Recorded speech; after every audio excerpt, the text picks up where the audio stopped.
Hello बच्चों, कैसे हो आप सब लोग। उम्मीद है आप सभी बच्चे बहुत बढ़िया होंगे और एकदम मजे में होंगे। चाणक्य 3.0 सीरीज में आपका सभी का स्वागत है। आज हम एक ऐसा टॉपिक तैयार करने वाले हैं जिसका नाम है बैंक रिकंसिलिएशन स्टेटमेंट, जिसको प्यार से हम लोग BRS भी बोलते हैं। Bank reconciliation statement one of the easiest chapter, simple सा टॉपिक है ये। अक्सर पेपर में इसका सवाल आपको देखने को मिलता है, कभी 5 नंबर में, कभी 8 नंबर में, कभी 10 में, कभी 12 में। तो अगर हम एवरेज की बात करें तो 8 से 10 मार्क्स का ये क्वेश्चन आपको पेपर में देखने को मिल जाता है। बहुत आराम से सारी चीजों को समझेंगे। सबसे पहले सीखेंगे कि हमारी जो बैंकिंग ट्रांजैक्शंस होती हैं, यानी कि हम जब बैंक से ट्रांजैक्ट करते हैं, पैसा बैंक में जमा कराना, पैसा बैंक से विड्रॉ करना, चेक जमा कराना, चेक से पेमेंट करना, एक्सेट्रा एक्सेट्रा, ये सारी चीजों के बारे में समझेंगे। फिर हम बात करेंगे कि BRS होती क्या है, क्यों बनाई जाती है, इसका बनाने का मकसद क्या है, पर्पस क्या है। और फिर एज यूजुअल, जैसे कि हम अपने सेशंस के अंदर बहुत सारे क्वेश्चन से प्रैक्टिस करते हैं, तो वैसे ही आज के सेशन में भी हम बहुत सारे क्वेश्चन से प्रैक्टिस करके इस पूरे चैप्टर को, इस पूरे कॉन्सेप्ट को समझ लेंगे। तो फटाफट से शुरू करते हैं BRS का कॉन्सेप्ट। BRS होती क्या है? BRS एक स्टेटमेंट है। ये एक ऐसी स्टेटमेंट है जिसको एक बिजनेस बनाता है, यानी कि जो बिजनेस का अकाउंटेंट होता है वो पीरियोडिकली, समय समय पर ये चेक करने की कोशिश करता है कि जो उसका बैंक का बैलेंस एज पर दी कैश बुक है और जो उसके बैंक का बैलेंस एज पर दी बैंक पासबुक या स्टेटमेंट है, क्या वो बैलेंस आपस में मैच हो रहा है कि नहीं हो रहा है। वो बैलेंस हमेशा बराबर होना चाहिए। It must reconcile, it must match. Simple सी बात है, सिंपल सी बात है कि एक तो भाई बिजनेस है, हाँ, और एक तरफ है बैंक।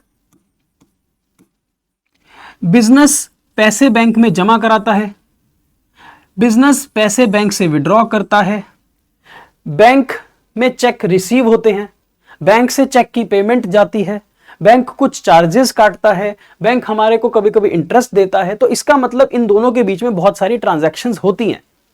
नाउ ऑब्वियसली कि जो बिजनेस है वो भी इन ट्रांजैक्शंस को रिकॉर्ड करेगा और जो बैंक है वो भी इन ट्रांजैक्शंस को रिकॉर्ड करेगा। दोनों तरफ ही तो रिकॉर्डिंग होगी। ऐसा नहीं है कि सिर्फ हम रिकॉर्ड कर रहे हैं और ऐसा नहीं है कि सिर्फ बैंक अपनी ट्रांजैक्शंस को रिकॉर्ड कर रहा है। भाई बैंक भी रिकॉर्ड करता रहेगा और हम भी रिकॉर्ड करते रहेंगे। पॉइंट उठता है कि हम इसको कहां पर रिकॉर्ड करते हैं। बेटे हम इसको रिकॉर्ड करते हैं कैश बुक के अंदर। जो आपने सीखी थी कैश बुक, हाँ सर हमने सीखी थी कैश बुक में single column, double column, triple column, पेटी कैश बुक, एनालिटिकल, नॉन, बड़ा सारा कुछ सीखा था। बेटे उस कैश बुक में जहां पर वो बैंक डेबिट और बैंक क्रेडिट के कॉलम होते हैं, उस बैंक वाले कॉलम के अंदर हम अपनी ट्रांजैक्शंस को रिकॉर्ड करते हैं। यानी कि ये तो काम अकाउंटेंट करता है जो बिजनेस की ट्रांजैक्शंस को रिकॉर्ड करता है। ऐसे ही बैंक भी तो हमारी ट्रांजैक्शंस को रिकॉर्ड करेगा। अब बैंक ये ट्रांजैक्शंस को कहां रिकॉर्ड करता है? बेटे बैंक अपने सिस्टम में रिकॉर्ड करेगा। अब HDFC बैंक में मेरा अकाउंट है तो HDFC बैंक वाले अपने सिस्टम में रिकॉर्ड करेंगे मेरी ट्रांजैक्शंस को। तो उनके रिकॉर्ड्स के अंदर मेरा अकाउंट होगा और मेरे रिकॉर्ड्स के अंदर HDFC बैंक का अकाउंट होगा। तो इसका मतलब जो बैंक रिकॉर्ड करता है वो रिकॉर्ड करता है हमारी पासबुक के अंदर। पासबुक यानी कि एक स्टेटमेंट होती है जो हमारे घर पर आती है, जिसमें लिखा होता है कि हमने बैंक में कितने पैसे जमा कराए, हमने बैंक से कितने पैसे निकाले, हमारे बैंक में कितने चार्जेस लग गए, हमारे बैंक में कितना इंटरेस्ट आ गया, सो ऑन सो फोर्थ, और एंड में हमारा बैंक का बैलेंस कितना है। वो जो स्टेटमेंट है that is prepared by bank. वो जो पासबुक है that is prepared by bank. उस पासबुक में बैंक ट्रांजैक्शंस को रिकॉर्ड करता है और हम अपनी ट्रांजैक्शन कहां रिकॉर्ड करते हैं? कैश बुक के बैंक कॉलम के अंदर। अब अगर मैं अपनी ट्रांजैक्शंस को रिकॉर्ड कर रहा हूं और बैंक भी हमारी ट्रांजैक्शंस को अपने पास रिकॉर्ड कर रहा है, तो ये दोनों जो रिकॉर्ड्स हैं, ये दोनों रिकॉर्ड्स मैच होने चाहिए। बड़ी सिंपल सी बात है, बड़ी ही सिंपल सी बात है। अगर मैं ये कह रहा हूं कि मेरे बैंक अकाउंट के अंदर 10,000 रुपए का बैलेंस है, अगर मैं ये कह रहा हूं कि मेरे बैंक अकाउंट के अंदर 10,000 रुपए का बैलेंस है, तो भाई फिर बैंक की पासबुक भी तो यही बोलेगी ना। बैंक की पासबुक भी तो यही बोलेगी कि हाँ जी तुम्हारा 10,000 रुपए का बैलेंस है। सिंपल सी बात है। अगर मुझे पता है, अगर मैं अभी अपना बैंक अकाउंट लॉग इन करूं और ओपन करूं अपना अकाउंट, तो मुझे अकाउंट में कितने पैसे नजर आने चाहिए? 10,000। और यही चीज अगर मैं अपनी कैश बुक में चेक करूं, कैश बुक में, तो कैश बुक में भी कितना बैलेंस नजर आना चाहिए? 10,000। ऐसा ही होता है। जितना मेरे को कैश बुक का बैलेंस नजर आएगा अपने रिकॉर्ड्स में, उतना ही तो मुझे पासबुक के अंदर रिकॉर्ड में नजर आएगा। अगर मेरे पास 10,000 है कैश बुक में, तो पासबुक भी कितना दिखाना चाहिए? 10,000। अगर मेरी कैश बुक 15,000 रुपए का बैलेंस दिखाएंगी, तो पासबुक भी कितना बैलेंस दिखाना चाहिए? 15,000 रुपए का। यानी कि ये बैलेंस, ये जो बैलेंस है, ये बैलेंस मैच होना चाहिए। जो यहां पर मैं लिख रहा हूं, इस बात को याद रख लेना, balance as per cash book must be equal to balance as per passbook। हमारे हिसाब से जो बैलेंस है और बैंक के हिसाब से जो बैलेंस है, ये दोनों बैलेंस बराबर होने चाहिए, ये दोनों बैलेंस इक्वल होने चाहिए at all given points of time. हर वक्त, हर समय, हर दिन, हर रोज ये बैलेंस सेम होना चाहिए। ये मुद्दे की बात है, ठीक है। अब दूसरी बात, ये बैलेंस ना केवल इक्वल होना चाहिए, पर ये बैलेंस ऑपोजिट होना चाहिए। हैं? ये क्या मतलब हुआ सर? ऑपोजिट होना चाहिए। ऑपोजिट का मतलब बड़ा सिंपल सा है कि अगर मैं ये बोल रहा हूं कि मेरे बैंक अकाउंट में 10,000 का बैलेंस है डेबिट, तो पासबुक बोलेगी कि हां जी तुम्हारा 10,000 का बैलेंस है क्रेडिट। अगर मैं ये बोलूंगा कि मेरा बैलेंस है क्रेडिट, तो पासबुक बोलेगी हां जी तुम्हारा बैलेंस है डेबिट। तो मेरा कैश बुक का डेबिट बैलेंस पासबुक का क्रेडिट होना चाहिए, और मेरे कैश बुक का क्रेडिट बैलेंस पासबुक का डेबिट होना चाहिए। तो बात समझ आती है? The balance as per cash book must be equal and opposite to the balance as per passbook. तो अगर मेरा बैलेंस 5,000 डेबिट है, तो वो इक्वल होना चाहिए इसके 5,000 के क्रेडिट के। और अगर मेरा बैलेंस 8,000 क्रेडिट है, तो वो इक्वल होना चाहिए 8,000 के डेबिट के। As simple as that. ठीक है जी, ओके हो गई ये बात। तो ये तो कॉन्सेप्ट है हमारा बैंकिंग ट्रांजैक्शंस का। जब भी हमारा बैलेंस कैश बुक का पॉजिटिव होगा, डेबिट होगा, तो उधर भी पॉजिटिव होगा, क्रेडिट होगा, बराबर होगा 5,000 क्रेडिट 5,000 डेबिट। जब हमारे यहां पर नेगेटिव होगा 8,000 क्रेडिट, तो वहां भी पासबुक में भी 8,000 नेगेटिव होगा डेबिट। सर अब ये नेगेटिव पॉजिटिव की बात भी बता दो, लगे हाथ बता देता हूं। देखो जी, एक है कैश बुक और एक है पासबुक। कैश बुक के अंदर बैलेंस पॉजिटिव भी हो सकता है और कैश बुक के अंदर बैलेंस नेगेटिव भी हो सकता है। कैश बुक के अंदर जब पॉजिटिव बैलेंस होगा उसको डेबिट बैलेंस बोलते हैं, और कैश बुक के नेगेटिव बैलेंस को क्रेडिट बैलेंस बोलते हैं। अब क्योंकि कैश बुक और पासबुक का बैलेंस इक्वल एंड ऑपोजिट होना चाहिए, तो जब इसमें डेबिट होगा तो इसमें क्रेडिट होना चाहिए, और जब इसमें क्रेडिट होगा तो इसमें डेबिट होना चाहिए। तो हम इस निष्कर्ष पर पहुंच गए कि कैश बुक और पासबुक का बैलेंस इक्वल एंड ऑपोजिट होना चाहिए, पहली बात। दूसरी बात, जब कैश बुक का पॉजिटिव बैलेंस होगा तो पासबुक का भी पॉजिटिव होना चाहिए। जब कैश बुक का नेगेटिव होगा तो पासबुक का भी नेगेटिव होना चाहिए। कैश बुक का पॉजिटिव डेबिट होता है तो डेबिट का उल्टा पासबुक में क्रेडिट होगा, और negative cash book balance credit होता है और क्रेडिट का उल्टा डेबिट पासबुक में होगा। तो इसका मतलब ये होते हैं हमारे बैलेंसेस। ये आम जिंदगी है, आम जिंदगी कि बैलेंस हमेशा बराबर होना चाहिए, बैलेंस हमेशा ऑपोजिट होना चाहिए। कैश बुक का डेबिट पासबुक में क्रेडिट दिखेगा और पासबुक का कैश बुक का क्रेडिट पासबुक में डेबिट दिखेगा। यह है आम जिंदगी, पर ऐसा होता नहीं है हमेशा। होना चाहिए पर ऐसा होता नहीं है हमेशा। कभी कभी क्या होता है, कभी कभी होता है there is a difference.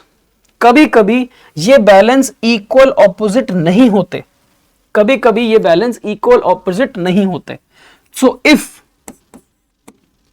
Cash book and passbook do not show equal balance, equal और ऑपोजिट। जब कैशबुक और पासबुक इक्वल ऑपोजिट नहीं होंगे, then there is a difference. इसका मतलब क्या है? इसका मतलब है जब कैशबुक और पासबुक इक्वल और ऑपोजिट नहीं होंगे तो इसका मतलब वहां पर डिफरेंस है। और यही डिफरेंस की खोज हमारे को बीआरएस के कॉन्सेप्ट पर ले जाएगी। यानी कि जब कैशबुक पासबुक इक्वल है, कैशबुक पासबुक ऑपोजिट है, 5000 डेबिट 5000 क्रेडिट के बराबर है और 6000 क्रेडिट 6000 डेबिट के बराबर है, इक्वल ऑपोजिट है, तो सब चंगासी, सब बढ़िया है, कोई प्रॉब्लम नहीं है। लेकिन जब कैशबुक के अंदर 5000 डेबिट है और पासबुक के अंदर 8000 क्रेडिट है, यानी कि वो इक्वल नहीं है, in that situation it means there is a difference. And when there is a difference it means हमारे को बनानी क्या पड़ेगी? बीआरएस। तो हमें क्या बनाना पड़ेगा? बीआरएस। अब बीआरएस है क्या और बनाएंगे कैसे? बीआरएस का मतलब यह है कि जब दोनों के बैलेंसेस बराबर नहीं आ रहे हैं, इसका मतलब वहां पर कोई डिफरेंस है। वही डिफरेंस को खोजने के लिए, वही डिफरेंस को ढूंढने के लिए हमारे को बीआरएस बनानी पड़ेगी, यानी कि एक ऐसी स्टेटमेंट बनानी पड़ेगी जो हमारे को यह बताएगा कि कैशबुक में अगर 5000 डेबिट है और पासबुक में 6000 क्रेडिट है, तो इनके बीच में जो डिफरेंस है उसके क्या क्या रीजन है। सो बीआरएस हमारे को क्या बताती है? बीआरएस हमारे को बताती है reasons of difference. Reasons of difference. तो जब भी डिफरेंस होगा तभी बीआरएस बनानी है। सर, हमारे मन में एक सवाल है, भाई मान लो कैशबुक में 5000 डेबिट है और पासबुक में भी 5000 क्रेडिट है, दोनों इक्वल हैं, दोनों ऑपोजिट हैं, तो क्या हमारे को बीआरएस बनानी चाहिए? बेटे कैसी बातें करते हो, क्यों बनाओगे बीआरएस? जब तुमने अपना मोबाइल में लॉगिन करके देखा कि तुम्हारे बैंक अकाउंट में कितने पैसे हैं, तुम्हें नजर आए 5000, और जब तुमने अपनी कैशबुक को खोलकर देखा, उसमें देखा कितने पैसे हैं, तो उसमें नजर आए 5000। 5000 बराबर है 5000 के, तो कोई डिफरेंस है क्या? नहीं है। तो जब कोई डिफरेंस ही नहीं है तो बीआरएस का कॉन्सेप्ट अराइज ही नहीं होता, तब बीआरएस नहीं बनाएंगे। तो बीआरएस हमेशा कब बनती है? When there is a difference.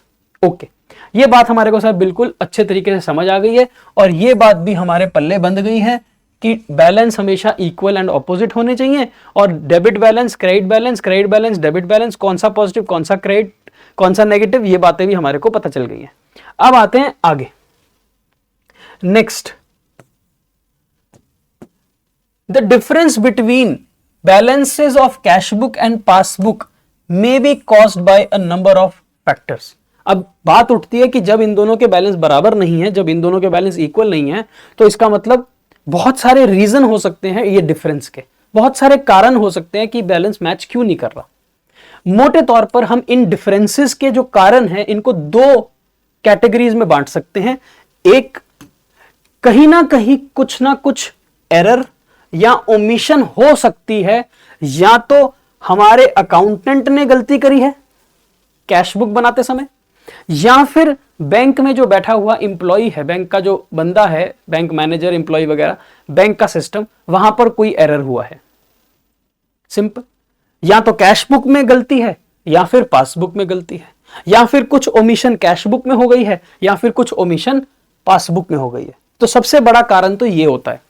इसके बाद आता है टाइमिंग डिफरेंस। इसके बाद आता है टाइमिंग डिफरेंस, यानी कि जब हम कैशबुक में ट्रांजैक्शंस को रिकॉर्ड करते हैं तो हम वो किसी एक टाइम पर रिकॉर्ड करते हैं। लेटस से कैशबुक के अंदर हमने एक ट्रांजैक्शन को रिकॉर्ड किया 1 दिसंबर 2024 को, और यही ट्रांजैक्शन को पासबुक में 1 दिसंबर 2024 को रिकॉर्ड ही नहीं किया, पासबुक में इसको रिकॉर्ड किया 5 दिसंबर 2024 को। तो जो ट्रांजैक्शन कैशबुक के अंदर 1 दिसंबर 2024 को रिकॉर्ड की गई है, पासबुक के अंदर वो 1 दिसंबर 2024 को रिकॉर्ड नहीं हुई है। वही ट्रांजैक्शन रिकॉर्ड हुई है 5 दिसंबर 2024 में, तो इसका मतलब 1 तारीख को, 2 तारीख को, 3 तारीख को, 4 तारीख को कैश बुक का बैलेंस कुछ और होगा और पासबुक का बैलेंस कुछ और होगा। ये मैच नहीं करेंगे क्योंकि ट्रांजैक्शन यहां पर तो रिकॉर्डेड है 1 दिसंबर को, यहां रिकॉर्ड हुई है 5 दिसंबर को, तो इसके बीच में जो 4 दिन है वहां पर टाइमिंग का इशू है, टाइमिंग डिफरेंस। अब इसके ऊपर बात करेंगे डिटेल में। आओ आगे चलते हैं। एरर एंड ओमिशन कितने प्रकार के कैसे कैसे हो सकते हैं बेटे? कुछ गलतियां बैंक करता है और कुछ गलतियां हम कैश बुक में करते हैं। गलतियां जो बैंक करता है वो पासबुक में करता है और गलतियां जो हम करते हैं वो कैश बुक में करते हैं। तो 2 तरह से मैंने यहां पर इसको लिखा हुआ है। ऐसी कौन सी गलतियां हैं जो हम कैश बुक में कर सकते हैं? बेटे ऑब्वियस सी बात है, जब तुम कैश बुक में गलती करोगे तो तुम्हारे पासबुक के साथ बैलेंस मैच नहीं करेगा। एंड सिमिलरली जब बैंक की पासबुक में कोई गलती होगी उसके कारण कैश बुक के साथ बैलेंस मैच नहीं होगा। तो हम कौन कौन सी गलतियां कैश बुक में कर सकते हैं, आओ फटाफट से पढ़ लेते हैं। कभी कभी हम अंडरकास्टिंग ओवरकास्टिंग कर देते हैं debit credit side of the cash book की। अंडरकास्टिंग ओवरकास्टिंग का मतलब है टोटल गलत लगाना, टोटल लगाना गलत। यहां तो आपने डेबिट का टोटल ज्यादा लगा दिया या डेबिट का टोटल कम लगा दिया, क्रेडिट का टोटल ज्यादा लगा दिया या क्रेडिट का टोटल कम लगा दिया, अंडर ओवरकास्टिंग। अब इस टोटल के कारण बैलेंस गलत ही आएगा। बैंक चार्जेस को 2 बार रिकॉर्ड कर लिया या फिर बैंक चार्जेस को रिकॉर्ड ही नहीं किया। पेमेंट करी थी कैश में, आपने रिकॉर्ड कर दी बैंक कॉलम में, है ना? आपने डबल कॉलम कैश बुक सीखी है ना, double column cash book, cash bank, cash bank. अब एंट्री रिकॉर्ड होनी चाहिए थी कैश में, तुमने रिकॉर्ड कर दी बैंक में, गलती। एंट्री रिकॉर्ड होनी चाहिए थी कैश में, तुमने रिकॉर्ड कर दी बैंक में, गलती। बैंक में रिकॉर्ड होनी चाहिए थी कैश में रिकॉर्ड कर दी, कैश में रिकॉर्ड होनी चाहिए थी बैंक में रिकॉर्ड कर दी। एक एंट्री 1 बार रिकॉर्ड होनी चाहिए थी 2 बार रिकॉर्ड कर दी, एक एंट्री रिकॉर्ड ही नहीं करी, ओमिशन। तो ऐसी कुछ गलतियां यहां पर लिखी हैं। पैसा आया था कैश में, रिकॉर्ड कर दिया बैंक में। पैसा गया था कैश से, रिकॉर्ड कर दिया बैंक से। पैसा आया था बैंक में, रिकॉर्ड कर दिया कैश में। पैसा गया था बैंक से, रिकॉर्ड कर दिया कैश में। तो ये इंटरचेंज कर दिए कॉलम्स की एंट्रीज, ठीक है ना? ये सारी बातें ओके। या फिर कभी कभी हम कोई एरर कर देते हैं, अमाउंट में 500 रुपए डिपॉजिट करने के चक्कर में 5000 की एंट्री पास कर दी, 5000 के चक्कर में 500 रुपए की एंट्री पास कर दी, एंड सो ऑन। तो ऐसी कुछ गलतियां हैं जो हम कैश बुक में कर देते हैं। फिर उसके बाद कभी कभी हम कैरी फॉरवर्ड गलत कर देते हैं, कभी कभी हम ब्रॉट फॉरवर्ड गलत कर देते हैं, CDBD, balance CD balance BD, इसमें गलती हो जाती है। हम कभी कभी चेक इशू करते हैं, रिकॉर्ड ही करना भूल जाते हैं। कभी कभी चेक डिपॉजिट करते हैं, रिकॉर्ड ही करना भूल जाते हैं। और अन्य किसी और प्रकार की ऐसी कोई गलती या ओमिशन ये भी हमसे अगर हो जाए तो हमारे कैश बुक और पासबुक का बैलेंस मैच नहीं करेगा। ये गलतियां किसने करी हैं? हमने करी हैं कैश बुक बनाते समय। ऐसी ही गलतियां बैंक भी करता है पासबुक बनाते समय, जैसे कि wrong debit made in account by bank. पैसे किसी और अकाउंट से निकलने चाहिए थे, किसी और बंदे के अकाउंट से पैसे निकलने चाहिए थे, हमारे अकाउंट में से पैसे निकाल दिए। उल्टा किसी और बंदे के अकाउंट में पैसे जमा करने थे, बैंक ने हमारे अकाउंट में पैसे जमा कर दिए। भाई मान लो मोहन शर्मा के अकाउंट में पैसे जमा होने थे, मोहन वर्मा के अकाउंट में पैसे जमा कर दिए। मोहन वर्मा के अकाउंट से पैसे निकलने थे, मोहन शर्मा के अकाउंट से पैसे निकाल दिए। ऐसी गलती अक्सर बैंक कर देता है, ठीक है ना? क्योंकि बैंक के पास बहुत ज्यादा मल्टीपल अकाउंट्स होते हैं तो गलतियां हो जाती हैं पोस्टिंग करते समय। Direct payment made by customers not credited by bank. कभी कभी हमारा कस्टमर बैंक में जाकर हमारे अकाउंट में पैसे जमा करा देता है, बैंक को पता नहीं चलता कि किस अकाउंट में पैसे जमा करने हैं, तो बैंक हमारे अकाउंट को क्रेडिट करना भूल जाता है। कैश डिपॉजिट और कैश विड्रॉल्स की एंट्री कभी कभी प्रॉपरली रिकॉर्ड नहीं कर पाता बैंक। यानी कि मान लो हमारे अकाउंट में से पैसे निकले थे 5000, बैंक ने एंट्री रिकॉर्ड ही नहीं करी क्योंकि सिस्टम एरर हो सकता है। वैसे तो सब कुछ ऑटोमेटिक होता है आजकल, पर कभी कभी सिस्टम एरर होता है। आपने एटीएम से पैसे तो निकाल लिए, पैसे निकल भी गए, पर आपके अकाउंट में से पैसे कटे नहीं है। थोड़े दिनों के बाद कट जाएंगे। जब बैंक को अपनी गलती समझ आएगी, बैंक अपनी रिकंसिलेशन बनाएगा, ऑटोमेटिक सिस्टम चेकिंग होगी, उसके बाद पैसे कट भी जाएंगे।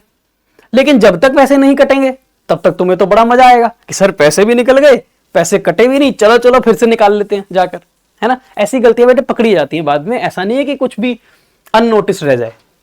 फिर अन्य किसी और प्रकार के एरर या ओमिशन ये भी कुछ बैंक हमारे अकाउंट से कर सकता है। तो ये सारी चीजें वो गलतियां हैं, वो एरर्स हैं, ओमिशंस हैं जो बैंक या हमारे कैश बुक में हम कर सकते हैं। इन गलतियों का नतीजा ये होता है कि जो बैलेंस कैश बुक और पासबुक का बराबर आना चाहिए था वो बराबर आना बंद हो जाएगा।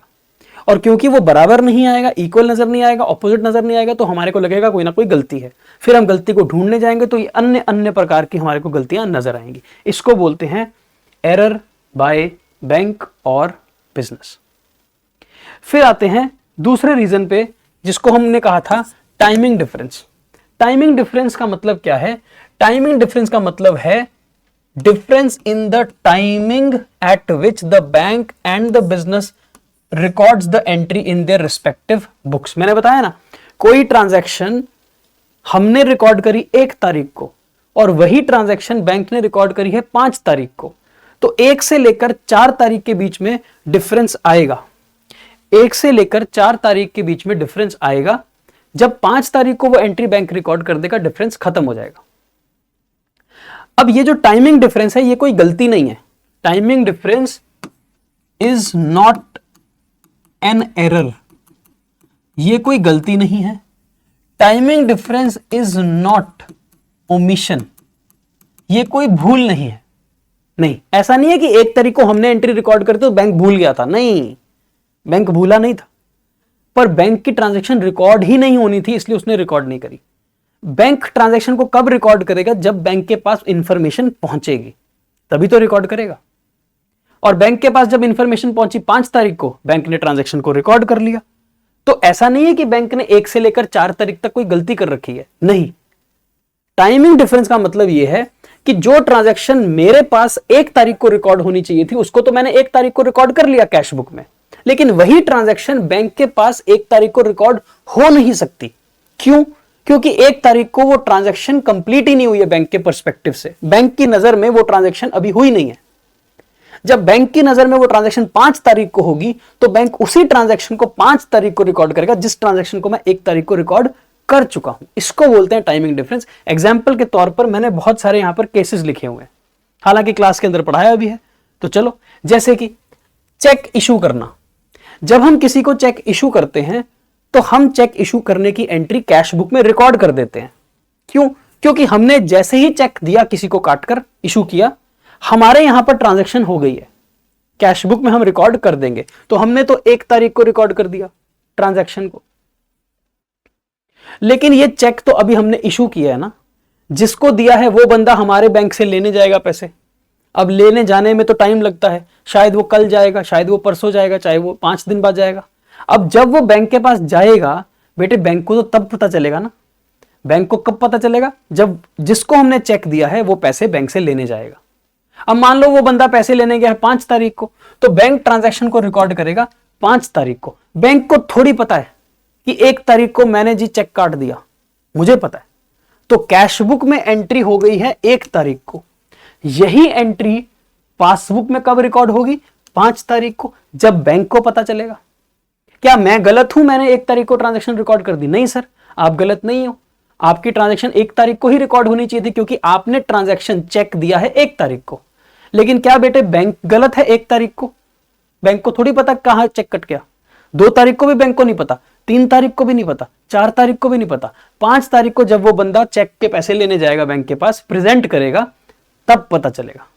तो बैंक 5 तारीख को ट्रांजैक्शन को रिकॉर्ड करेगा। तो 1 तारीख को कैश बुक में रिकॉर्डेड है ट्रांजैक्शन, पासबुक में रिकॉर्डेड नहीं है। डिफरेंस है। 2 को भी डिफरेंस है, 3 को भी डिफरेंस है, 4 को भी डिफरेंस है। लेकिन 5 तारीख को ऑटोमेटिकली, जब 5 तारीख को बैंक ट्रांजैक्शन को रिकॉर्ड कर देगा, ये डिफरेंस खत्म हो जाएगा। तो टाइमिंग डिफरेंस कोई गलती नहीं है, टाइमिंग डिफरेंस कोई एरर नहीं है, कोई ओमिशन नहीं है। टाइमिंग डिफरेंस को आप ठीक नहीं कर सकते। टाइमिंग डिफरेंस खुद ब खुद ठीक हो जाता है। टाइमिंग डिफरेंस अपने आप खत्म हो जाता है। जब बैंक भी रिकॉर्ड कर लेगा और हमने भी रिकॉर्ड कर रखी है, तो अपने आप टाइम के साथ साथ ही ये डिफरेंस खत्म होगा, तभी इसको टाइमिंग डिफरेंस बोलते हैं। ओके, ऐसे ही एक और एग्जांपल देख लेते हैं, बाकी आप खुद पढ़ सकते हैं। जैसे कि हमें किसी ने चेक दिया, मान लो मोहन हमारे को चेक देने आया, मोहन ने हमें चेक दिया। तो जैसे ही मोहन ने हमें चेक दिया, हमने ट्रांजैक्शन को रिकॉर्ड कर लिया। हाँ, कब रिकॉर्ड कर लिया हमने? 1 तारीख को। अब ये चेक मोहन ने हमें दिया, इसके बारे में क्या बैंक को पता है? नहीं। तो क्या बैंक 1 तारीख को ट्रांजैक्शन रिकॉर्ड करेगा? नहीं करेगा। बैंक को कब पता चलेगा इस चेक के बारे में?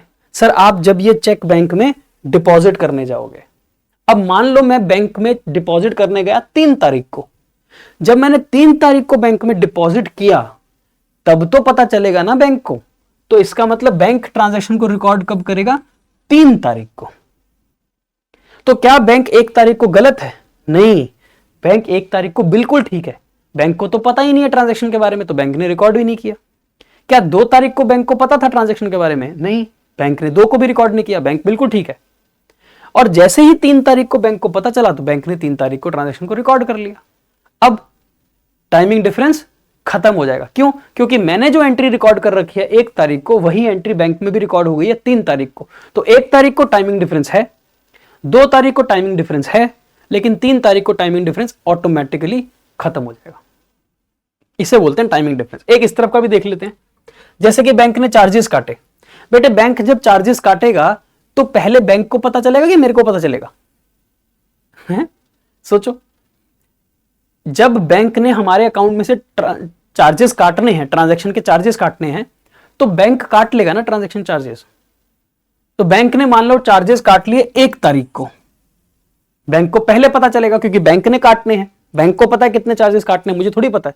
तो बैंक ने चार्जेस काट लिए 1 तारीख को, मुझे बताया ही नहीं, मुझे पता भी नहीं है, तो मैंने रिकॉर्ड भी नहीं किया कैश बुक में। टाइमिंग डिफरेंस आ गया।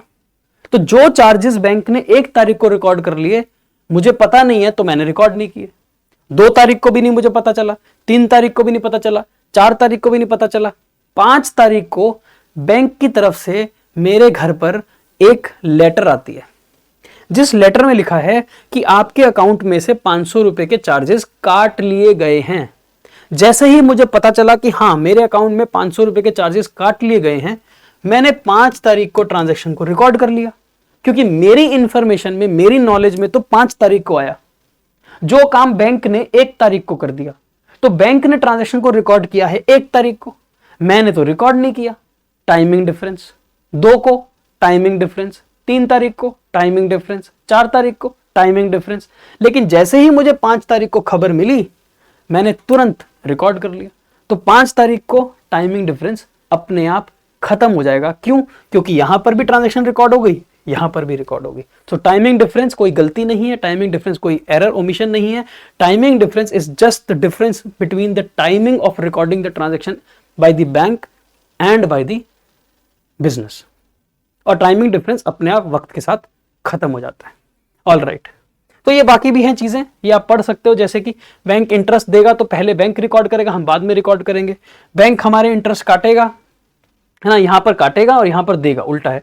बैंक ने इंटरेस्ट काटा, बैंक ने ट्रांजैक्शन पहले करी है, बैंक 1 तारीख को करेगा, हम 3 तारीख को करेंगे, टाइमिंग डिफरेंस। बैंक ने हमें इंटरेस्ट दिया, बैंक 1 तारीख को करेगा, हम 3 तारीख को करेंगे, टाइमिंग डिफरेंस। बैंक ने पेमेंट कर दी हमारे बिहाफ पे, हमने बैंक को बोला था इंश्योरेंस पॉलिसी की पेमेंट कर देना, हमने बैंक को बोला था रेंट की पेमेंट कर देना, हमने बैंक को बोला था फीस की पेमेंट कर देना, हमने बैंक को बोला था टेलीफोन की, इंटरनेट के चार्जेस पे कर दिया कर, हर महीने पे कर दिया कर। तो बैंक तो पे करता जा रहा है 1 तारीख को, हमें बाद में पता चलता है, हम रिकॉर्ड करते हैं 3 तारीख को। Timing difference.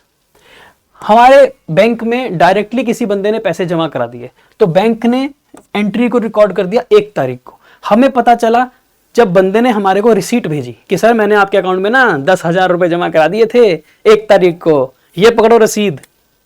हमें पता चला 3 तारीख को, हमने एंट्री कब रिकॉर्ड करी? 3 तारीख को। Timing difference. और लास्ट, कभी कभी चेक हम जमा कराते हैं बैंक में, कभी कभी हम बिल्स ऑफ एक्सचेंज डिस्काउंट कराते हैं बैंक से। तो ये जो हमने बिल डिस्काउंटिंग करा रखी है, कभी कभी हमने ये जो चेक जमा करा रखा है, ये बाउंस हो जाता है, डिसऑनर हो जाता है। डिसऑनर की एंट्री पहले पता चलती है बैंक को, बैंक के एंड पे ट्रांजैक्शन पहले रिकॉर्ड होती है, फिर बैंक हमारे घर पर वो चेक वापस भेजता है, बिल वापस भेजता है, और उस लेटर में लिखा होता है कि ये जो चेक था ये डिसऑनर हो गया है, ये जो बिल्स ऑफ एक्सचेंज आपने डिस्काउंट करा रखा था ये डिसऑनर हो गया है। जब हमारे को खबर मिलती है डिसऑनर की, हम एंट्री को तब रिकॉर्ड करते हैं। So there is a difference in the timing of recording the transaction, इसको बोलते हैं टाइमिंग डिफरेंस। तो अब हमारे को पूरा कॉन्सेप्ट समझ आ गया, एक बार सम अप कर देता हूं। कैश बुक का और पासबुक का बैलेंस हमेशा बराबर होना चाहिए और ऑपोजिट होना चाहिए। अगर ये दोनों इक्वल एंड ऑपोजिट नहीं आ रहा है, इसका मतलब कहीं ना कहीं कोई गड़बड़ है, कहीं ना कहीं कोई डिफरेंस है। ये डिफरेंस हमें ढूंढना पड़ता है, ढूंढने के लिए हम बीआरएस बनाते हैं। बीआरएस में जब हम ये डिफरेंस को खोजते हैं तो डिफरेंस मोटे तौर पर दो प्रकार के होते हैं, या तो कोई एरर ओमिशन बैंक की तरफ से हुआ है, या तो कोई एरर ओमिशन हमारे कैश बुक में हुआ है, फर्स्ट। सेकंड, इन दोनों ट्रांजैक्शंस के बीच में टाइमिंग का डिफरेंस है। तो यही दो मोटे कारण हैं जिसके कारण से आपका कैश बुक और पासबुक का बैलेंस मैच नहीं करता है। इसी कारण से हमारे को क्या बनानी पड़ती है, बीआरएस। तो अब हम आते हैं बीआरएस के कॉन्सेप्ट के ऊपर। बीआरएस बनानी कैसे है और उसका फॉर्मेट क्या है। बेटे बीआरएस बनती है किसी एक पर्टिकुलर डेट पर, as on a particular date. हम ये किसी एक पर्टिकुलर डेट पर बनाते हैं, ठीक है। जैसे कि 1 जनवरी को बना रहे हैं, 31 दिसंबर को बना रहे हैं, है ना। तो एक किसी पर्टिकुलर डेट पर बनाते हैं, 31 दिसंबर 2024 को बना रहे हैं, ठीक है। बीआरएस का फॉर्मेट बड़ा सिंपल सा है। बीआरएस में एक स्टार्टिंग पॉइंट है, बीआरएस का एक एंडिंग पॉइंट है। आप स्टार्ट कर सकते हो कैश बुक से, लेकिन एंड करोगे बैलेंस एज पर पासबुक पर। अगर आप स्टार्ट करोगे पासबुक से तो एंड करोगे कैश बुक पर, ठीक है जी। आप अगर balance as per cash book से शुरुआत करोगे, ये अगर स्टार्टिंग पॉइंट होगा तो आपका आंसर आएगा बैलेंस एज पर पासबुक।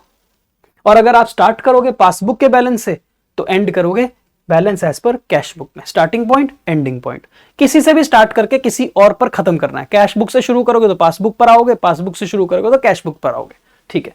इसके बाद स्टार्टिंग पॉइंट में कुछ प्लस करना है, कुछ माइनस करना है, बस प्लस करना है और माइनस करना है, और फिर उसके बाद हमारे पास एक आंसर आ जाएगा। इतना सिंपल सा कॉन्सेप्ट है। There is a starting point, you start from cash book, you will end up at passbook. You start from passbook, you will end up at cash book. कुछ चीजों को प्लस करना है, कुछ चीजों को माइनस करना है। कैसे करना है आइए सीखते हैं सवालों से। चलो सर, हमारे को ना एक सवाल कराओ। लो भाई, तुम्हारे सामने एक सवाल है। सवाल कहता है, from the following particulars prepare a BRS for Jindal offset limited. हमें एक बीआरएस बनानी है, तो हमने बोला जी ठीक है, हम एक बीआरएस बनाएंगे। तो हमने लिखा बीआरएस एज ऑन। अब ये डेट हमारे को गिवन नहीं है, हमें क्वेश्चन ने डेट नहीं दी है, तो डेट हमने खाली छोड़ दी, ठीक है। अब क्वेश्चन में देखो तुम्हारे पास क्या कोई स्टार्टिंग पॉइंट है, चेक करो क्या तुम्हारे पास कोई स्टार्टिंग पॉइंट है। हाँ है ना, ये देखो, balance as per cash book is 2,40,000, ये हमारा स्टार्टिंग पॉइंट है, ठीक है। Balance as per cash book, तो हम यहां लिखेंगे स्टार्टिंग पॉइंट में balance as per cash book कितना बैलेंस है, 2,40,000 रुपए, ठीक है। अब बेटे अगर आपने स्टार्टिंग करी है कैश बुक से, तो आपका एंड रिजल्ट क्या होगा, एंड होगा हमारा बैलेंस एज पर पासबुक। भाई अगर आप कैश बुक से शुरू करोगे तो आप एंड कहां पर करोगे, पासबुक पर। तो ये हमारा आंसर होगा। मजे की बात यह है कि हमारे को आंसर दे रखा है, उसने बता रखा है कि कैश बुक में बैलेंस 2,40,000 नजर आ रहा था और पासबुक में बैलेंस 2,86,950 नजर आ रहा था। क्योंकि ये दोनों बैलेंस इक्वल नजर नहीं आ रहे थे, इसीलिए तो there is a difference, and because there is a difference we need to make a BRS. तो हम अगर यहां से स्टार्ट करेंगे तो हम यहां पर एंड करेंगे 286,950। तो हमारा आंसर आना चाहिए 286,950, ये हमारा आंसर होना चाहिए। अब क्योंकि ये 240 है और ये 286 है, ये दोनों मैच नहीं हो रहे हैं, इसका रीजन ढूंढना पड़ेगा। अब रीजन क्या है यहां पर बता रहा है पॉइंट नंबर 2 में, check issued but not presented. हमने कुछ चेक इशू किए थे। चेक इशू करने का मतलब है हमने अपने सप्लायर को चेक दिया था। कितने का चेक दिया था, 1,36,000 का हमने उसको चेक दिया। जैसे ही हमने उसको चेक दिया, हमने कैश बुक में एंट्री पास कर दी। कैश बुक में एंट्री पास करने का मतलब हमने कैश बुक के बैलेंस को डाउन कर दिया, तो कैश बुक का बैलेंस कम हो गया। लेकिन ये अभी तक पासबुक में रिकॉर्ड नहीं हुआ, ये अभी तक पासबुक में रिकॉर्ड नहीं हुआ। क्यों? क्योंकि ये पैसा अभी तक निकला ही नहीं है। तो इसका मतलब कैश बुक का बैलेंस कम हो गया है, कैश बुक का बैलेंस घट गया है, लेकिन पासबुक का बैलेंस ज्यादा है। कैश बुक का बैलेंस कम है और पासबुक का बैलेंस ज्यादा है। बेटे अब अगर मुझे कैश बुक को पासबुक के बराबर करना होगा तो मुझे कैश बुक में 1,36,000 रुपए ऐड करने पड़ेंगे, क्योंकि कैश बुक का बैलेंस कम है, पासबुक का बैलेंस ज्यादा है। तो कैश बुक को पासबुक के बराबर करने के लिए मुझे ऐड बैक करने पड़ेंगे 1,36,000। तो क्या लिखूंगा? Cheques issued but not yet presented. Cash book से हमने चेक की पेमेंट कर दी तो कैश बुक का बैलेंस कम कर दिया, लेकिन पासबुक से ये पैसे निकले नहीं है तो पासबुक का बैलेंस ज्यादा है, तभी तो हमने कैश बुक में ये ऐड किया ताकि हम ज्यादा के बराबर पहुंच जाए। Okay, next, check deposited into bank but not yet cleared. अब हमारे को किसी ने चेक दिया, हमने वो चेक बैंक में जमा कर दिया। जैसे ही चेक को हमने बैंक में जमा कर दिया, हमने कैश बुक में एंट्री को रिकॉर्ड कर दिया। कैश बुक में एंट्री को रिकॉर्ड करने का मतलब है कैश बुक का बैलेंस इंक्रीज हो गया। एंट्री रिकॉर्ड कर दी, कैश बुक का बैलेंस बढ़ गया। लेकिन ये चेक अभी सिर्फ जमा कराया है, पैसे आए नहीं है बैंक के अंदर, और पासबुक में बैलेंस आया नहीं है, तो इसका मतलब पासबुक का बैलेंस कम है, कैश बुक ज्यादा है। तो सर कैश बुक को छोटा करना पड़ेगा, माइनस कैश बुक को छोटा करना पड़ेगा। Check deposited but not collected. ठीक है ना? कैश बुक का बैलेंस गलती से ज्यादा हो गया, पासबुक में एंट्री रिकॉर्ड नहीं है तो पासबुक का बैलेंस कम है, कैश बुक का ज्यादा है, तो कैश बुक को छोटा करना पड़ेगा पासबुक के बराबर। ठीक है, नेक्स्ट, बैंक ने चार्जेस काटे हैं 300 रुपए के। बैंक जैसे ही चार्जेस काटेगा पासबुक में एंट्री पहले रिकॉर्ड होगी, पासबुक का बैलेंस कम हो जाएगा। बैंक ने चार्जेस काटे, हमारे अकाउंट में से पैसे निकल गए, पासबुक डाउन हो गई, पासबुक का बैलेंस कम हो गया। हमने ट्रांजैक्शन रिकॉर्ड ही नहीं करी कैश बुक में, तो कैश बुक ज्यादा है, पासबुक कम है। तो सर अगर कैश बुक ज्यादा है तो कम करनी पड़ेगी, माइनस कर दो कि पासबुक के बराबर आ जाओगे।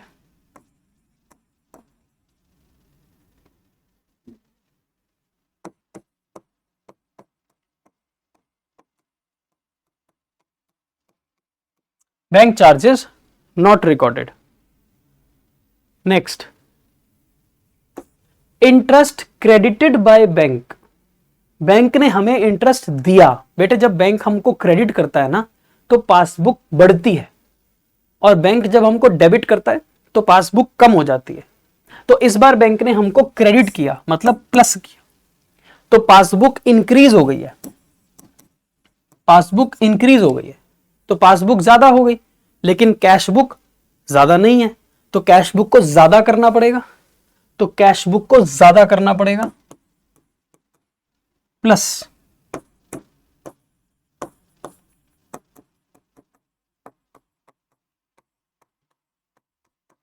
क्रेडिटेड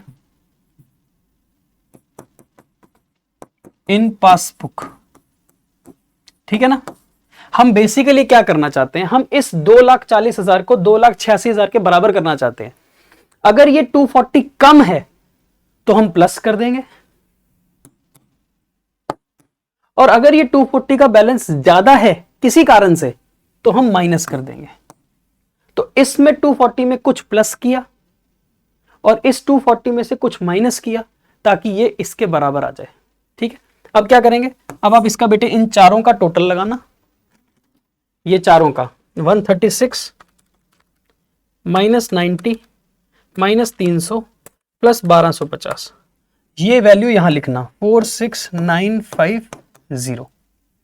अब ये 2,40,000 में 46,000 प्लस करोगे तो आ गया ना आंसर 286,950।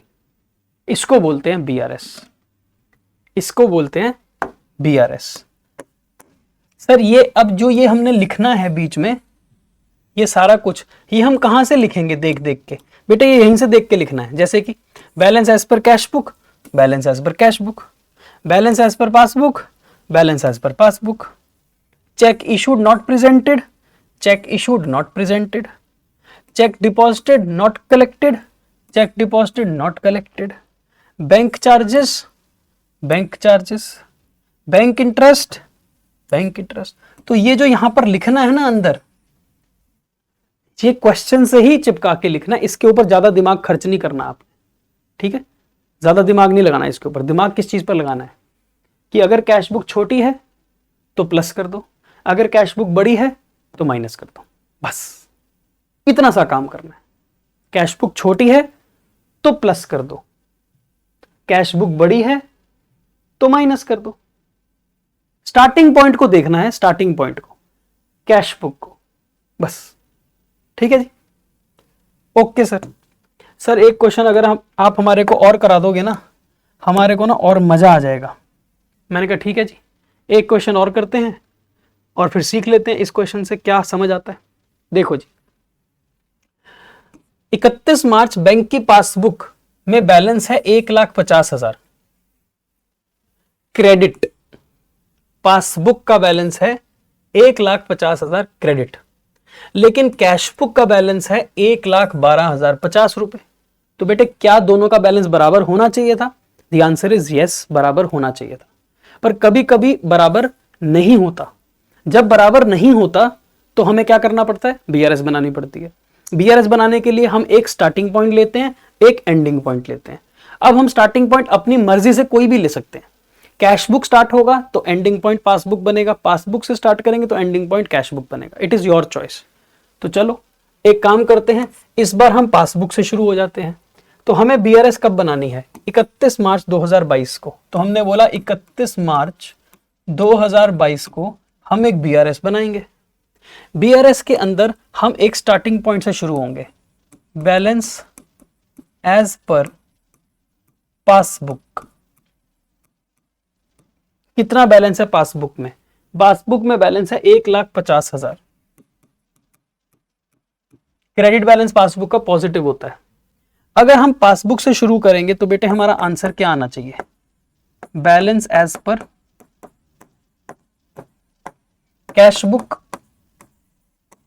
यस, अब वो भी दे रखा है हमारे को 112,050, तो 112,050 ये हमारा आंसर आना चाहिए।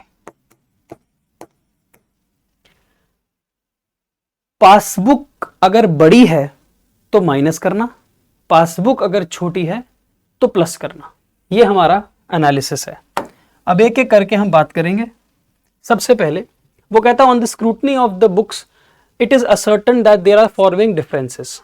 क्या डिफरेंस है? Issued cheques of ₹80,000, total cheque हमने कितने इशू किए? 80,000 के। Out of which only 32,000 were presented for payment. हमने चेक इशू किए 80,000 के। इसका मतलब हमने कैश बुक में एंट्री रिकॉर्ड कर दी 80,000 से कि दे दी हमने पैसे 80,000, तो कैश बुक को 80,000 से डाउन कर दिया। कैश बुक का बैलेंस 80,000 लेस हो गया। लेकिन लोगों ने चेक कितने निकाले बैंक से? 32। पासबुक सिर्फ 32 से कम हुई है। इसका मतलब 80 में से 32 तो निकल गए। जो निकल गए उसका डिफरेंस थोड़ी है। जो नहीं निकले 48,000, डिफरेंस तो उसका है ना? जो चेक हमने इशू किए वो पासबुक से निकल गए, बराबर हो गया काम। यहां से भी निकल गए, वहां से भी निकल गए। अब जो चेक हमने कैश बुक से निकाल दिए, इशू कर दिए, पर वो पासबुक से निकले नहीं है, उसी का डिफरेंस है। डिफरेंस तो उसी का है ना, जो कैश बुक में हुआ पासबुक में नहीं हुआ, पासबुक में हुआ कैश बुक में नहीं हुआ, डिफरेंस उस चीज का है। तो 48,000 के चेक हमने इशू कर दिए हैं कैश बुक से, लेकिन यही 48,000 के चेक पासबुक से निकले नहीं है। तो इसका मतलब पासबुक का बैलेंस अभी भी ज्यादा है, जबकि कैश बुक का बैलेंस कम हो चुका है। अब हम कौन से पर स्टार्टिंग पॉइंट पर खड़े हैं? सर हम तो पासबुक पर खड़े हैं, इसका मतलब ये बैलेंस ज्यादा है 48। क्या करना पड़ेगा? कम minus cheques issued but not presented. Next, received a check of 5,000 which was recorded in the cash book but she forgot to deposit in the bank। ओला, ये क्या कर दिया इसने, एक चेक मिला था, वो चेक इसने रिकॉर्ड कर दिया कैश बुक में, लेकिन ये कैश बुक में रिकॉर्ड करने के बाद बैंक में जमा ही कराना भूल गई। तो इसका मतलब कैश बुक में तो एंट्री कर दी, कैश बुक का बैलेंस तो इंक्रीज कर दिया, मन ही मन में सोच लिया कि हाँ यार ये तो चेक आ गया, मतलब चलो बैंक में पैसे आ ही जाएंगे, कैश बुक में एंट्री रिकॉर्ड कर दी। बेटे लेकिन पैसे ऐसे थोड़ी आते हैं, जब तक आप चेक को बैंक में जमा नहीं कराओगे पैसे थोड़ी आएंगे। तो इसका मतलब पासबुक में पैसा आया ही नहीं है, तो पासबुक का बैलेंस कम है। कितना कम है? 5,000। अगर पासबुक कम है तो बराबर कैसे होगी? प्लस करके, प्लस करना पड़ेगा 5,000। बस इतना सा सोचना है आपने और कुछ भी नहीं। Cheque received but not deposited,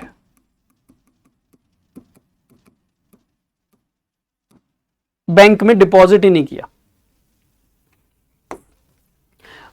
a cheque of 22,000 deposited by her has not been cleared.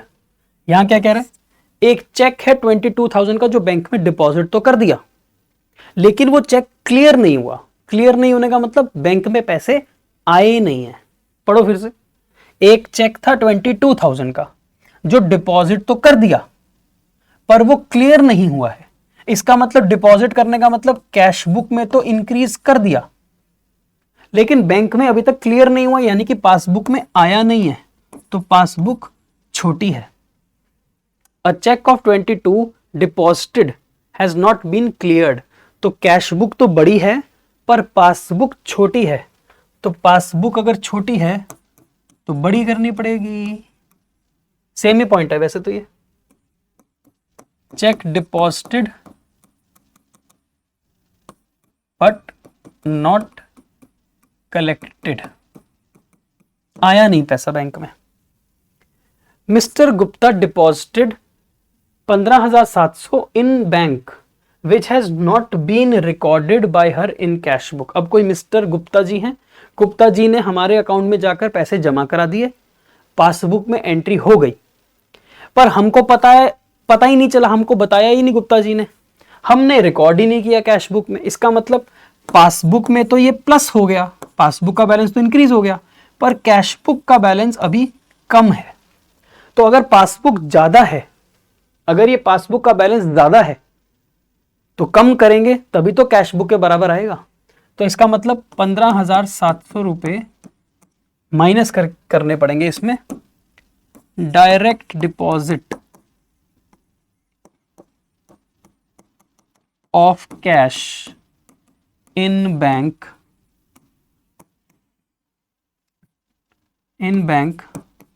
But not recorded. Bank has credited 1,500 as interest. Bank ने हमारे अकाउंट को क्रेडिट किया है, क्रेडिट मतलब प्लस किया है, तो 1,500 रुपए बैंक में प्लस हो गए हैं, पासबुक बढ़ गई। और 250 रुपए के बैंक ने चार्जेस काटे हैं तो पासबुक घट गई, लेकिन हमने रिकॉर्ड ही नहीं किया, तो 1,500 रुपए बैंक पासबुक ज्यादा है, इसमें 1,500 एडेड है, तो 1,500 माइनस कर दो इंटरेस्ट के।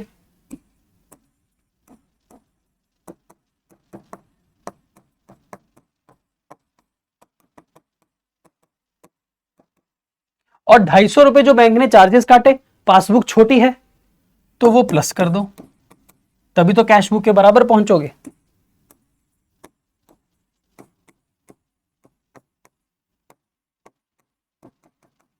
ठीक है जी। ऐसा करने के बाद तुम देखो तुमने क्या प्लस किया है क्या माइनस किया है। 48,000 तुम्हारा माइनस का है, plus 5,000 plus 22,000 minus 15,700 minus 1,500 plus 250, ये आ जाएगा 37,950 माइनस का। अब ये 1,50,000 है, उसमें से 39,750 माइनस करोगे तो तुम्हारा आंसर आ गया 1120 50। तो बहुत ही सिंपल सी बात है, बहुत ही ज्यादा सिंपल सी बात है। आप कैश बुक से शुरू होगे तो आपको पासबुक पर पहुंचना है, आप पासबुक से शुरू होगे तो आपको कैश बुक पर पहुंचना है। ठीक है जी। सबसे पहले आपका एक स्टार्टिंग पॉइंट है, ये स्टार्टिंग पॉइंट को आपने इस एंड पॉइंट के बराबर पहुंचाना है। कैसे पहुंचाओगे? अगर ये 1,50,000 बैलेंस एज पर पासबुक पहले से ही ज्यादा है तो बेटे इसको कम करके कैश बुक पर पहुंचोगे, तो माइनस करना पड़ेगा। अगर ये 1,50,000 का जो बैलेंस है ये कम है तो इसको इंक्रीज करना पड़ेगा, प्लस। तो हमने कुछ प्लस किया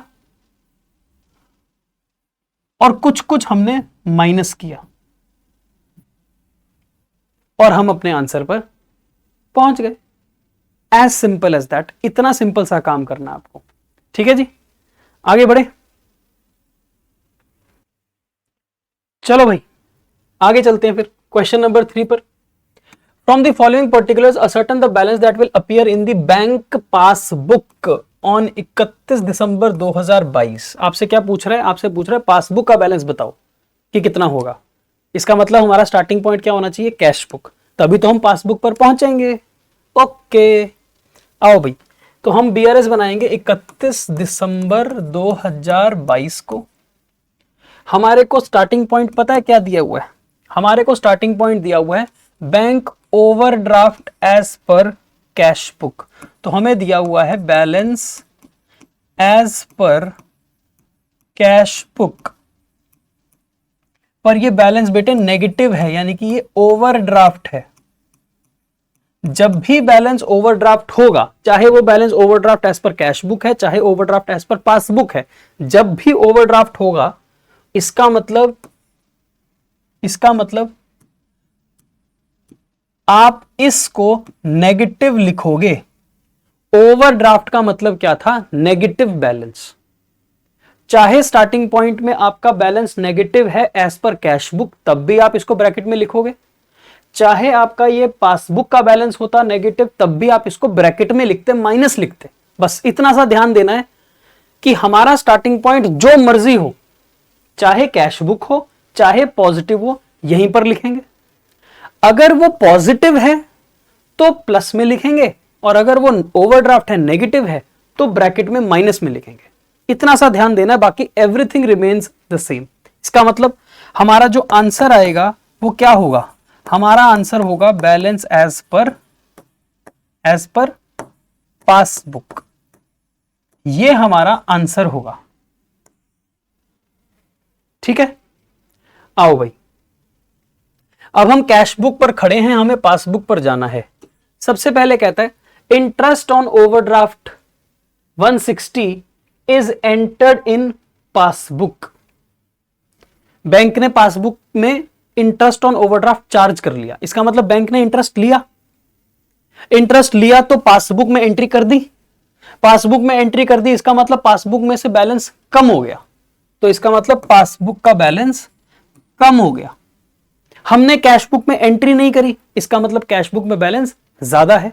तो अगर कैश बुक में बैलेंस ज्यादा है, कैश बुक में अगर बैलेंस ज्यादा है तो पासबुक तक कैसे पहुंचेंगे? सर माइनस करके। तो इसका मतलब 160 रुपीज हम माइनस कर देंगे। Interest on overdraft not recorded in cash book. ठीक है, बैंक ने चार्जेस काटे हैं 400 के, और ये सिर्फ डेबिट हुआ है पासबुक में ही। इसका मतलब बैंक ने चार्जेस काटे, पासबुक में कट गए चार्जेस, पासबुक का बैलेंस कम हो गया। हमने कैश बुक में रिकॉर्ड नहीं किया, कैश बुक का बैलेंस ज्यादा है, कम करना पड़ेगा। सेम जो अभी किया है 160 के लिए, वैसा ही करना पड़ेगा। 400 रुपए के charges not recorded in cash book.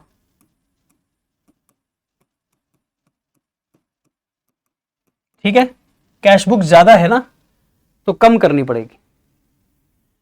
Check issued but not encashed prior to 31 December amounted to rupees 11,68,000।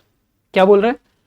हमने चेक इशू किए थे लेकिन वो चेक के पैसे अभी तक बैंक से निकले नहीं है, इनकैश नहीं हुए हैं। हमने चेक इशू किए थे। चेक इशू करना का मतलब है कैश बुक को कम कर दिया, लेकिन क्योंकि ये चेक अभी तक निकले नहीं है, इट इज नॉट एनकैश्ड, ये निकले नहीं है, इसका मतलब पासबुक का बैलेंस ज्यादा है। कैश बुक छोटी हो गई है पर पासबुक का बैलेंस ज्यादा है, तो कैश बुक छोटी है, पासबुक ज्यादा है। अब छोटे को बड़ा करना पड़ेगा। कैसे होगा सर? 11,68,000 रुपए प्लस करने पड़ेंगे। तो हम यहां क्या लिखेंगे? Cheques issued but not encashed. ठीक है ना, हमने चेक इशू किए, कैश बुक में से माइनस कर दिए, पासबुक में से निकले ही नहीं है, तो पासबुक ज्यादा है, कैश बुक छोटी है। कैश बुक को बड़ा करने के लिए कैश बुक को प्लस कर दो, हो गया। Next, checks deposited into bank but not cleared before 31 दिसंबर। ये उल्टा है। हमने बैंक में चेक जमा किए, बैंक में चेक जमा करने का मतलब है कैश बुक का बैलेंस इंक्रीज कर दिया, लेकिन ये पैसा अभी तक पासबुक में आया ही नहीं है। पासबुक छोटी है, पासबुक छोटी है, तो कैश बुक अगर बड़ी है और पासबुक अगर छोटी है तो कैश बुक को छोटा करना पड़ेगा। माइनस 22,17,000 माइनस, ठीक है। Check deposited but not yet credited, okay. Last, interest on investment collected by bank. हमारी कोई इन्वेस्टमेंट थी, उसके ऊपर इंटरेस्ट आना था, वो इंटरेस्ट बैंक ने कलेक्ट कर लिया और बैंक ने कलेक्ट करके पासबुक में क्रेडिट भी कर दिया। इसका मतलब पासबुक में पैसे इंक्रीज भी हो गए, पर हमने एंट्री अभी तक डाली ही नहीं है कैश बुक में। इसका मतलब पासबुक ज्यादा है, कैश बुक छोटी है, कैश बुक में भी प्लस करना पड़ेगा 12 lakh. Interest received but not recorded in cash book, ठीक है जी। बस अब 12 लाख। अब देखो आपने कितना प्लस किया, कितना माइनस किया। 12 लाख प्लस का है, माइनस 22,17,000 प्लस 11,68,000 माइनस 400 माइनस 160, ये बनता है 150440। ठीक है, एक बार फिर से देख लो। 12 लाख प्लस का है, 11,68,000 प्लस का है, माइनस 22,17,000 माइनस 400 माइनस 160, 150440 पॉजिटिव। ध्यान देना पॉजिटिव, ये प्लस की वैल्यू है और ये ओवरड्राफ्ट था ना, तो ये माइनस की वैल्यू है। तो ये और ये आपस में माइनस हो जाएंगे, 6340, तो आंसर आ जाएगा 144,100।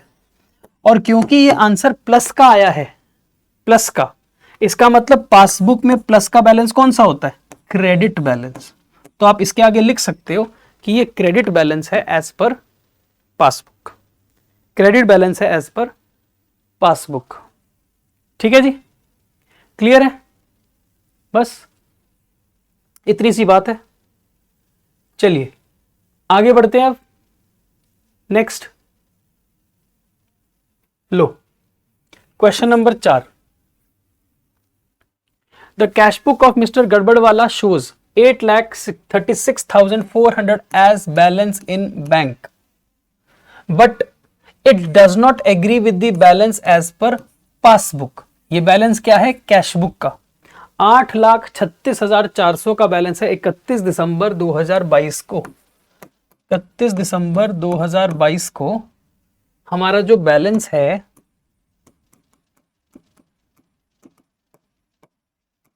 एज पर कैश बुक वो कितना है? 8,36,400। पर ये बैलेंस पासबुक के बैलेंस से मैच नहीं करता। इसका मतलब बैलेंस एज पर पासबुक कुछ और है, balance as per passbook is different.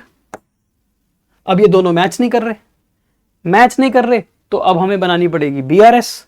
अब हम बनाएंगे बीआरएस। अब क्या बता रहा है, the following discrepancies were noticed on 15 December the payment side of cash book was undercast bye 10,000। 15 दिसंबर को हमने कैश बुक की जो पेमेंट साइड है, पेमेंट यानी कि पैसे जाने वाली side, payment side, credit side, वो क्रेडिट साइड अंडरकास्ट है, यानी कि पेमेंट कम रिकॉर्डेड है। पेमेंट साइड अंडरकास्ट का मतलब क्या है, पेमेंट कम रिकॉर्डेड है। अगर पेमेंट ही कम रिकॉर्डेड है तो फिर बैलेंस ज्यादा होगा। इसका मतलब कैश बुक का बैलेंस गलती से ज्यादा है, गलती से ज्यादा है। Payment side of cash book is undercast का मतलब है कि पेमेंट साइड कम है। क्रेडिट साइड, पेमेंट साइड, पैसे जाने की साइड अगर कम है तो इसका मतलब पैसा बैलेंस में ज्यादा बचा हुआ है, यानी कि कैश बुक का बैलेंस 10,000 गलती से ज्यादा है। तो अगर कैश बुक का बैलेंस ज्यादा है तो कम करना पड़ेगा, तभी तो ठीक होगा। क्या लिखेंगे, payment side of cash book undercast. मैंने आपको बोला ना, इसको लिखने पे ज्यादा दिमाग नहीं लगाना आपने, जैसा लिखा हुआ है क्वेश्चन के अंदर वही चिपका देना है, यहां पर दिमाग सिर्फ प्लस माइनस पे लगाना है। नेक्स्ट, एक चेक था 1,31,000 का जो हमने इशू किया था 25 दिसंबर को। It was not taken in the bank column. हमने एक चेक इशू किया था, कितने का चेक इशू किया था, 1,31,000 रुपए का। हमने उसको बैंक कॉलम में रिकॉर्ड ही नहीं किया, मतलब वो चेक का पैसा बैंक से निकल गया, पासबुक में से पैसा निकल गया, लेकिन हमने कैश बुक में रिकॉर्ड ही नहीं किया। तो कैश बुक में रिकॉर्ड करना चाहिए ना। हाँ सर, तो इसका मतलब 1,31,000 रुपए हमें कैश बुक से भी निकालने पड़ेंगे, तभी तो मैच होगा। Cheque issued but not recorded, हमने ये चेक रिकॉर्ड ही नहीं किया, not recorded in bank column, ठीक है ना। Okay, one deposit of 1,50,000 was recorded in cash book as if there is no bank column there in. ये भी सेम बात बोल रहा है। 1,50,000 रुपए का डिपॉजिट था, उसको हमने बैंक कॉलम में रिकॉर्ड नहीं किया, तो इसका मतलब कहां रिकॉर्ड कर दिया, कैश कॉलम में। उल्टा हो गया ना, बैंक की जगह कैश में रिकॉर्ड कर दिया। तो इसका मतलब ये पैसा बैंक में डिपॉजिट हुआ था, पासबुक में ठीक है, पासबुक में रिकॉर्ड हो गया, पासबुक का बैलेंस बढ़ भी गया, ओके है। हमने कैश बुक में रिकॉर्ड नहीं किया, इसका मतलब कैश बुक छोटी रह गई। अब छोटी है तो बड़ी करनी पड़ेगी, तो इसका मतलब 1,50,000 रुपए हमें डिपॉजिट करने पड़ेंगे कैश बुक में। तो 1,50,000 to be recorded in cash book. Deposit not yet recorded, not yet recorded in cash book. Okay, next, on 18th December the debit balance of 15,260 on the previous day was brought forward as credit balance in cash book. CDBD, balance CD को balance BD करते हैं ना, carry forward, brought forward, carried down, brought down. तो कहता है हमारा ना एक डेबिट बैलेंस था। डेबिट बैलेंस का मतलब होता है पॉजिटिव बैलेंस। 15,260 रुपए का पॉजिटिव बैलेंस था। गलती से जब हमने इसको अगले दिन ब्रॉट फॉरवर्ड किया तो हमने इसको नेगेटिव बना दिया, हमने इसको माइनस का बना दिया, क्रेडिट बैलेंस बना दिया। तो बेटे जब आप बैलेंस सीडी को बैलेंस बीडी करते हो, कैरी फॉरवर्ड करके ब्रॉट फॉरवर्ड करते हो, तो आपको पॉजिटिव को पॉजिटिव ही लेके जाना चाहिए, नेगेटिव को नेगेटिव ही ब्रॉट फॉरवर्ड करना चाहिए। डेबिट बैलेंस ब्रॉट फॉरवर्ड होना चाहिए, क्रेडिट बैलेंस ब्रॉट फॉरवर्ड होना चाहिए। पर आपसे गलती क्या हो गई, जो डेबिट बैलेंस था ना आपका, उसको आपने क्रेडिट बना दिया। तो जब आप डेबिट का क्रेडिट कर देते हो और क्रेडिट का डेबिट कर देते हो तो डबल का डिफरेंस पड़ता है, डुप्लीकेशन का एरर हो जाता है, डबल का डिफरेंस। यानी कि 15,260 है ना, 30,520 रुपए का डिफरेंस पड़ गया इसमें, 30,520 रुपए का डिफरेंस पड़ गया। और 30,520 रुपए से आपका बैलेंस नेगेटिव की तरफ चला गया। इसका मतलब कैश बुक गलती से छोटी हो गई और अगर कैश बुक गलती से छोटी हो गई है तो वापस बड़ी कर दो। ठीक है जी। Wrong carry forward in cash book. ठीक है, रॉन्ग कैरी फॉरवर्ड कर दो, ब्रॉट फॉरवर्ड कर दो, एक ही बात है, सीडीबीडी का फर्क है ना। ठीक है, नेक्स्ट।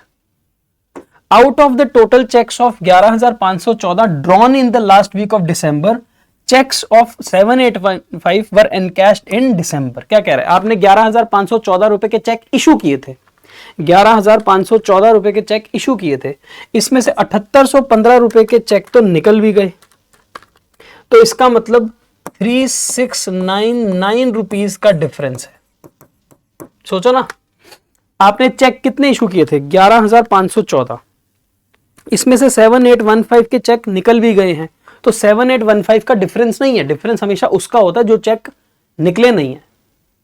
तो ये 3,699 रुपीज के चेक अभी तक पासबुक से निकले नहीं है, इसका मतलब पासबुक में बैलेंस अभी भी ज्यादा है, कैश बुक का बैलेंस कम है, तो कैश बुक में वापस ऐड कर देंगे,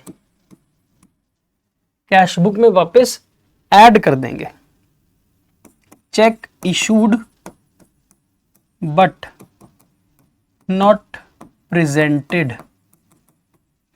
ये चेक अभी तक निकले नहीं है। Dividend of 25,000 collected by bank and subscription of 1,000 paid by bank were not recorded in cash book. Dividend आया है पासबुक के अंदर, यानी कि पासबुक का बैलेंस ज्यादा है, तो कैश बुक का भी ज्यादा करना पड़ेगा, 25,000 प्लस 1,000 रुपए की सब्सक्रिप्शन बैंक से पे हो गई है, पासबुक छोटी है तो कैश बुक से भी पे करनी पड़ेगी, माइनस, तो dividend not recorded in cash book, subscription paid but not recorded in cash book. Last, one outgoing cheque 3,50,000 was recorded twice in cash book. Cheque तो बेटे आपने एक ही इशू किया था, इसका मतलब वो चेक एक बार निकलना चाहिए था आपकी पासबुक से भी और कैश बुक से भी। बेटे पासबुक से तो एक ही बार निकला होगा, क्योंकि चेक आपने बैंक में दिया, किसी को दिया, उसने पैसा निकाला, तो एक ही बार निकलेगा ना, चेक तो एक ही है। आपने कैश बुक में दो बार रिकॉर्ड कर दिया है, यानी कि आपकी कैश बुक्स में से दो बार, कैश बुक में से दो बार निकल गया है चेक का बैलेंस। तो सर एक बार तो सही निकला है, दूसरी बार गलत निकला है, यानी कि 3,50,000 रुपए से कैश बुक गलती से छोटी हो गई है, तो कैश बुक में 3,50,000 रुपए वापस बढ़ाने पड़ेंगे। Duplicate entry for check issued in cash book, वापस ऐड बैक करने पड़ेंगे। ठीक है, खत्म। अब इसका टोटल कर लो, 3,50,000 minus 1,000 plus 25,000 plus 3,699 plus 3,0520 plus 1,50,000 minus 1,31 minus 10,000, 417,219। ठीक है, अब ये बैलेंस पॉजिटिव है, ये बैलेंस भी पॉजिटिव आया है, दोनों प्लस हो जाएंगे, तो ये बन जाएगा 125,3,619 पॉजिटिव। पॉजिटिव बैलेंस पासबुक में कौन सा होता है सर, क्रेडिट होता है, तो इसके आगे लिख दिया करो credit balance as per passbook. ठीक है जी, क्लियर है। चलो और आगे बढ़ते हैं, एक और क्वेश्चन है हमारे पास, एक और क्वेश्चन है। क्वेश्चन क्या कहता है, Nicky and company received a bank statement showing a favourable balance. ये पॉजिटिव बैलेंस है, फेवरेबल बैलेंस है एज पर, फेवरेबल बैलेंस है as per bank statement. Bank statement का मतलब होता है पासबुक। एज ऑन 30 जून 2022, तो हम क्या लिखेंगे, balance as per passbook. Favourable balance means positive balance, positive balance तो क्रेडिट बैलेंस होता है, ये तो आपको पता ही है। 1039,200 1039,200। अब हमारे को किस पर पहुंचना होगा सर, हमारे को पहुंचना होगा balance as per cash book पर। ये हमारा आंसर आना चाहिए। ओके, अब वो कह रहे जब हमने कैश बुक को पासबुक से मैच कराया तो हमारे को कुछ गलतियां या कुछ डिफरेंसेस नजर आए। गलतियां और डिफरेंसेस को देखो क्या क्या नजर आया। A deposit of 3,09,200 done on 29 June had not been credited by bank until 1 July. हमने पैसे जमा कराए थे बैंक में, कितने जमा कराए थे, 3,09,200। कब कराए थे, 29 जून को। कैश बुक में एंट्री कर दी, कैश बुक का बैलेंस इंक्रीज हो गया, कैश बुक का बैलेंस इंक्रीज हो गया। पर पासबुक में ये एंट्री 1 जुलाई को आएगी, यानी कि 30 जून तक तो नहीं आए। 30 जून को हम बीआरएस बना रहे हैं, इसका मतलब डिफरेंस होगा। 30 जून को पासबुक छोटी है, 30 जून को पासबुक का बैलेंस कम है। ठीक कैसे होगा सर, पासबुक को बढ़ाना पड़ेगा, पासबुक को बढ़ाना पड़ेगा। तो 3,09,200 रुपए पासबुक में ऐड करने पड़ेंगे। Deposit into bank but not yet recorded. मैं नॉट येट रिकॉर्डेड का मतलब है 30 जून तक तो रिकॉर्ड नहीं हुआ ना, 1 जुलाई को रिकॉर्ड हुआ, 30 जून तक तो रिकॉर्ड नहीं हुआ है। ओके, 30 मार्च 2022 को company had entered into a hire purchase agreement to pay by a bank order a sum of 3 lakh रुपए on 10th of each month starting from April 2022। No entries had been made in cash book. हमने एक hire purchase पर कोई सामान खरीदा, hire purchase का मतलब होता है ईएमआई पर सामान खरीदा था, लोन लेकर सामान खरीदा था ईएमआई पर, किस्तों पर पेमेंट करेंगे, ठीक है। हर महीने 10 तारीख को 3 लाख रुपए की ईएमआई कटनी थी, जो कट भी गई होगी, बैंक से पैसा निकल गया होगा। कब कब पैसा निकला होगा सर, अप्रैल से शुरू हुई ना, तो अप्रैल मई जून 3 इंस्टॉलमेंट्स निकल चुकी हैं हमारे बैंक से, 3-3 लाख की, मतलब 3 लाख 3 लाख 3 लाख 9 लाख रुपए हमारे बैंक से निकल भी चुके हैं, पासबुक में से पैसे निकल चुके हैं, लेकिन हमने अभी तक इसको कैश बुक में रिकॉर्ड नहीं किया। इसका मतलब कैश बुक का बैलेंस ज्यादा दिख रहा है और पासबुक का बैलेंस कम दिख रहा है। तो हम क्या करेंगे सर, पासबुक में 9 लाख रुपए वापस एड बैक कर देंगे। EMI of 3 months not recorded in cash book. ठीक है जी, okay. A customer who received a discount of 4% on 4 lakh paid the firm a cheque on 12 June. The cashier earnestly wrongly entered the gross amount in the bank column of cash book. एक customer था जिसने हमें 4 लाख रुपए देने थे, उस customer को हमने 4% का डिस्काउंट दिया था। इसका मतलब उसको हमने 16,000 रुपए का डिस्काउंट दिया था और उसने हमारे को 3,86,000 रुपए का चेक दिया था। ठीक है, वो चेक हमने बैंक में जमा तो करवा दिया और बैंक में 3,86,000 रुपए आ भी गए। हमसे गलती ये हो गई कि हमने एंट्री ग्रॉस अमाउंट से डाली है, हमने एंट्री 4 लाख रुपए से डाली है कैश बुक के अंदर। इसका मतलब 16,000 रुपए से कैश बुक में ज्यादा एंट्री रिकॉर्डेड है, विच मींस 16,000 रुपए से कैश बुक का बैलेंस ज्यादा है। हमें एंट्री रिकॉर्ड करनी चाहिए डिस्काउंट कॉलम में 16,000, बैंक कॉलम में 384। 16,000 डिस्काउंट में रिकॉर्ड करना चाहिए था। आपको बात समझ आ रही है? डिस्काउंट कैश बैंक 16,000 डिस्काउंट में रिकॉर्ड होना चाहिए था, 384 बैंक में रिकॉर्ड होना चाहिए था, क्योंकि बैंक में आए भी 384 है। तब तो सब सही होता। पर हमने क्या किया, हमने गलती से 4 लाख रुपए बैंक कॉलम में रिकॉर्ड कर दिया, ग्रॉस अमाउंट रिकॉर्ड कर दिया, बिना डिस्काउंट के ही रिकॉर्ड कर दिया 4 लाख रुपए। इसका मतलब बैंक में 16,000 ज्यादा रिकॉर्ड कर दिए हैं, बैंक में 16,000 ज्यादा रिकॉर्ड कर दिए हैं, विच मीन्स कैश बुक ज्यादा है, पासबुक कम है। पासबुक में भी 16,000 ऐड कर दो। Discount allowed not recorded in cash book. हमने डिस्काउंट को रिकॉर्ड नहीं किया, हमने ग्रॉस अमाउंट को रिकॉर्ड कर दिया 4 लाख को। Next, bank charges of ₹3,000 not entered in cash book. Bank ने चार्जेस काटे, पासबुक छोटी हो गई, कैश बुक में रिकॉर्ड नहीं हुआ, कैश बुक बड़ी है तो पासबुक को भी बड़ा करना पड़ेगा, 3,000 रुपए ऐड करने पड़ेंगे। Bank charges not recorded in cash book.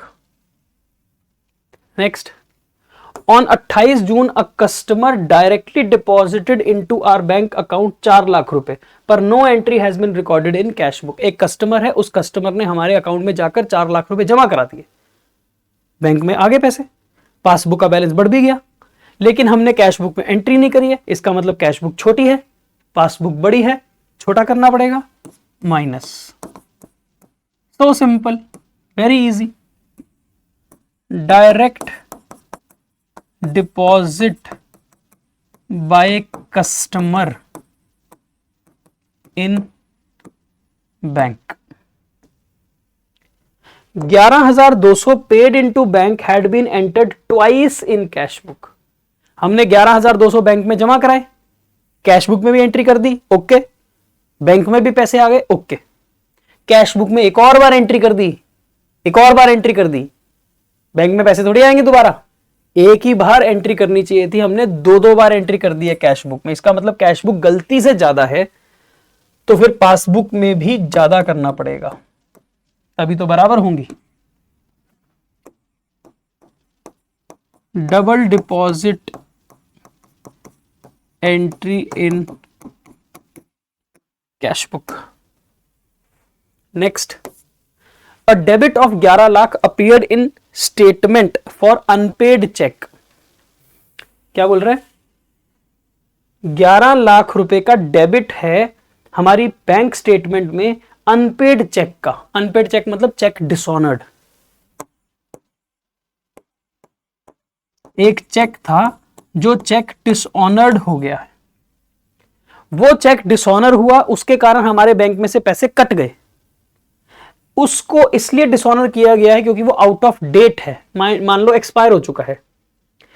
The cheque has been redated by the customer and paid into bank again on 5 July. 5 जुलाई का हमने क्या करना, हम तो 30 जून को बीआरएस बना रहे हैं, हम तो 30 जून की बात करेंगे, आगे की बात तो बेटे हम करेंगे ही नहीं। तो ये लाइन तो बेकार की है, ये लाइन तो बेकार की लाइन है। 5 जुलाई को जाकर उसने, कस्टमर ने वापस से चेक हमारे को नया दिया, भैया 5 जुलाई की बात 5 जुलाई को करेंगे।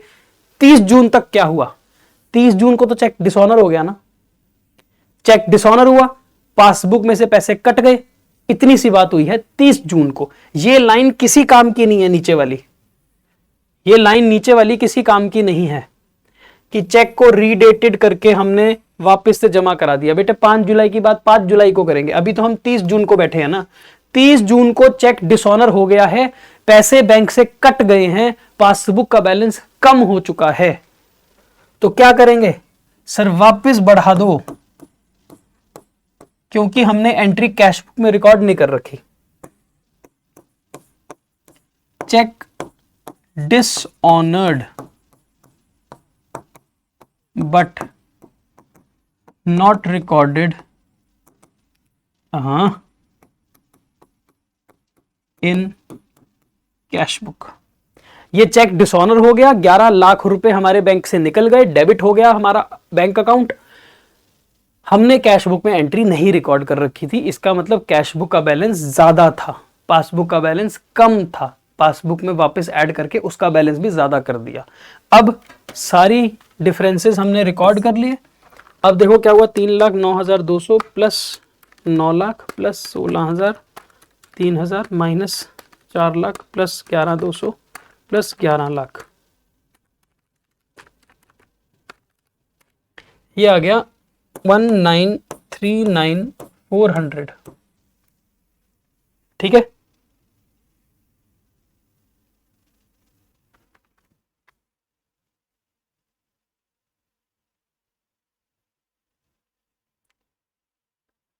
ओके।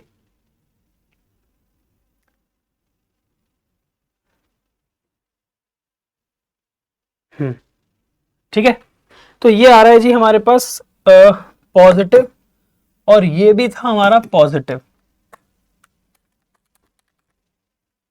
तो टोटल आ जाएगा 2,978,600। ये भी पॉजिटिव है। और कैश बुक में बेटे पॉजिटिव बैलेंस क्या होता है?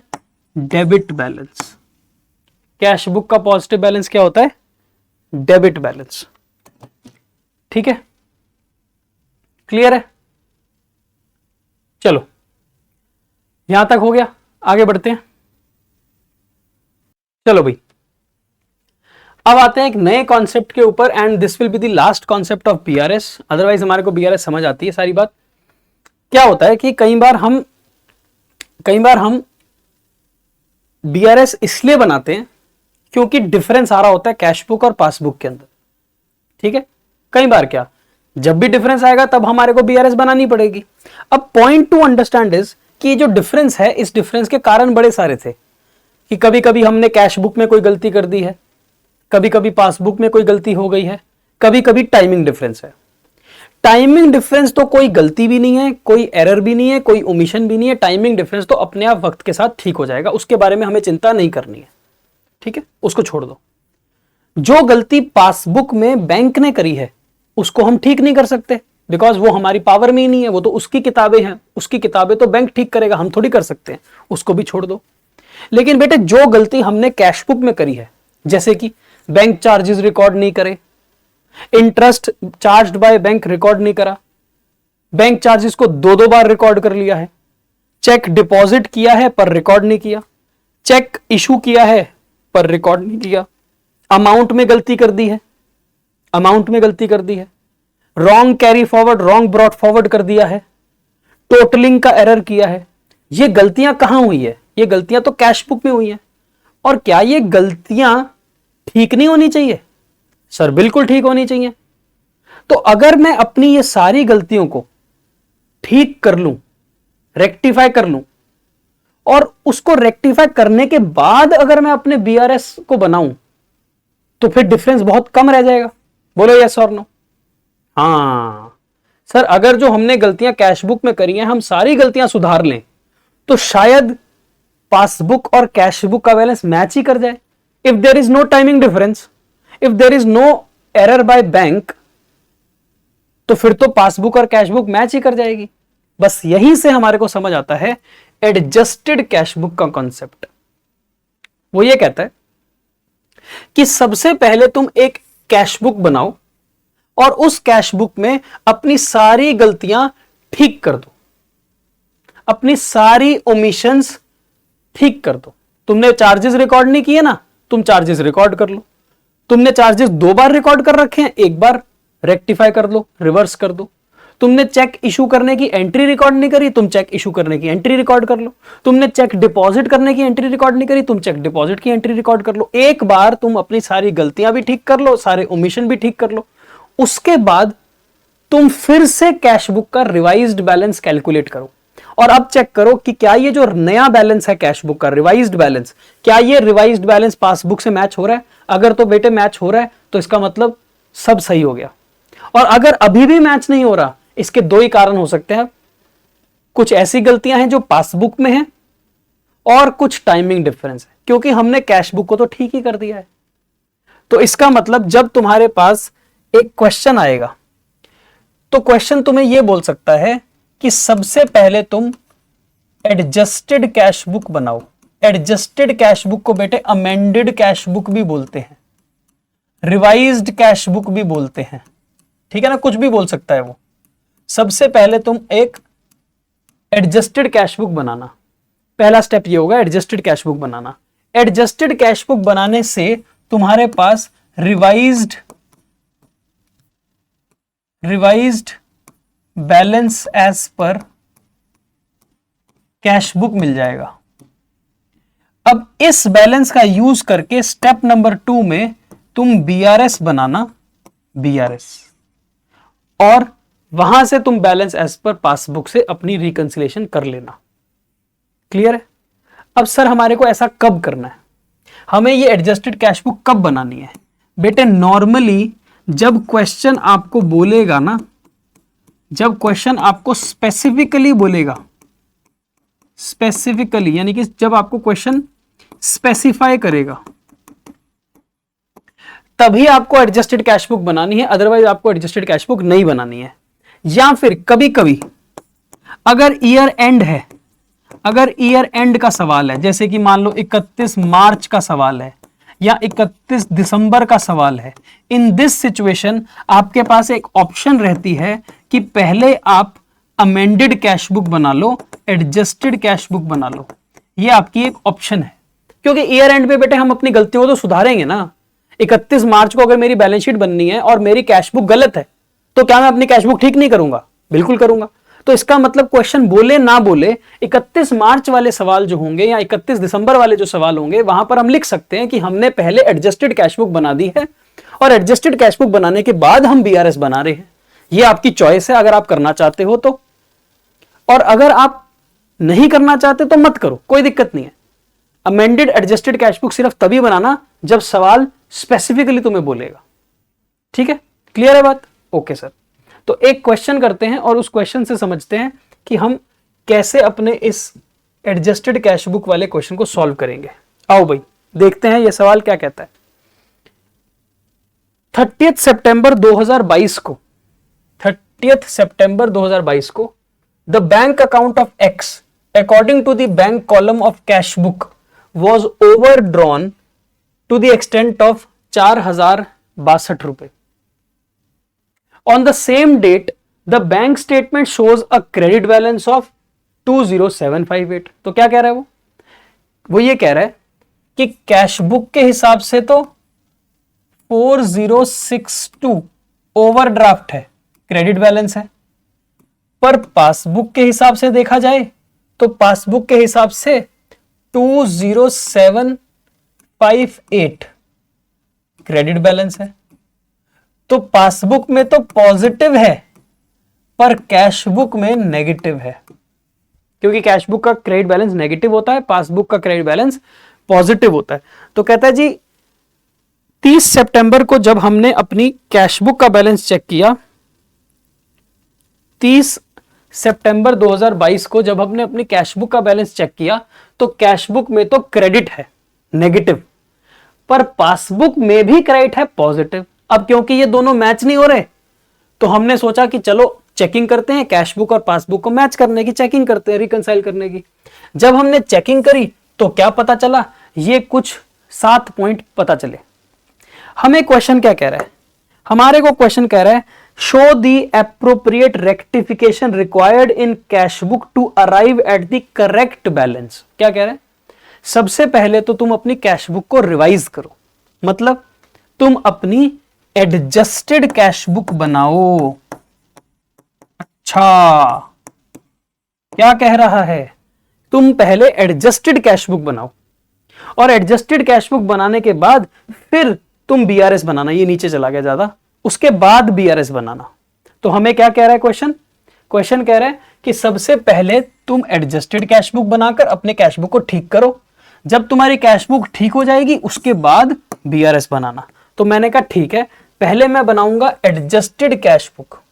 कौन सी डेट पर बनाऊंगा एडजस्टेड कैश बुक, 30 सितंबर 2022 की डेट पर। तो 30 सितंबर 2022 को पहले मैं अपनी एडजस्टेड कैश बुक बनाऊंगा। ठीक है, बनाएं जरा एडजस्टेड कैश बुक।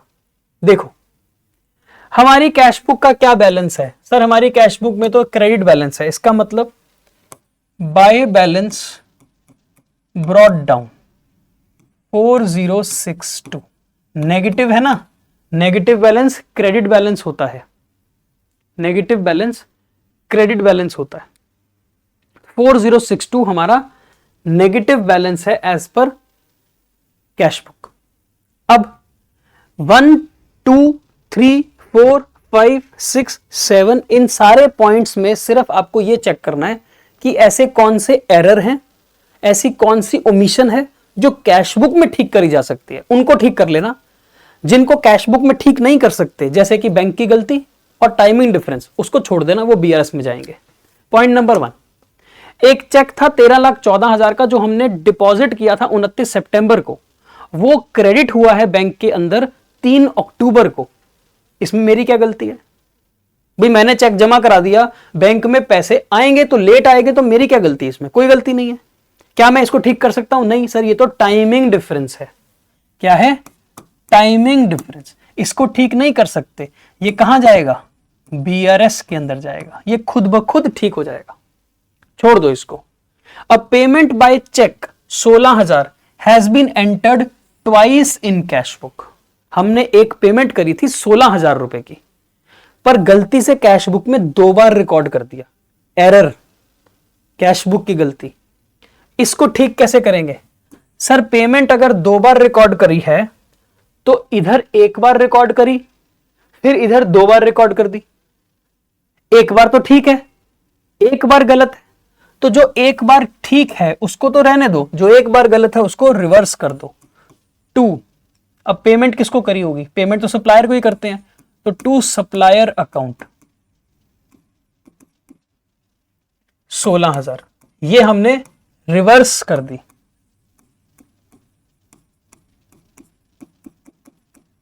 हमसे जो 16,000 की 2 बार पेमेंट हो गई थी ना, एक पेमेंट रिवर्स कर दी।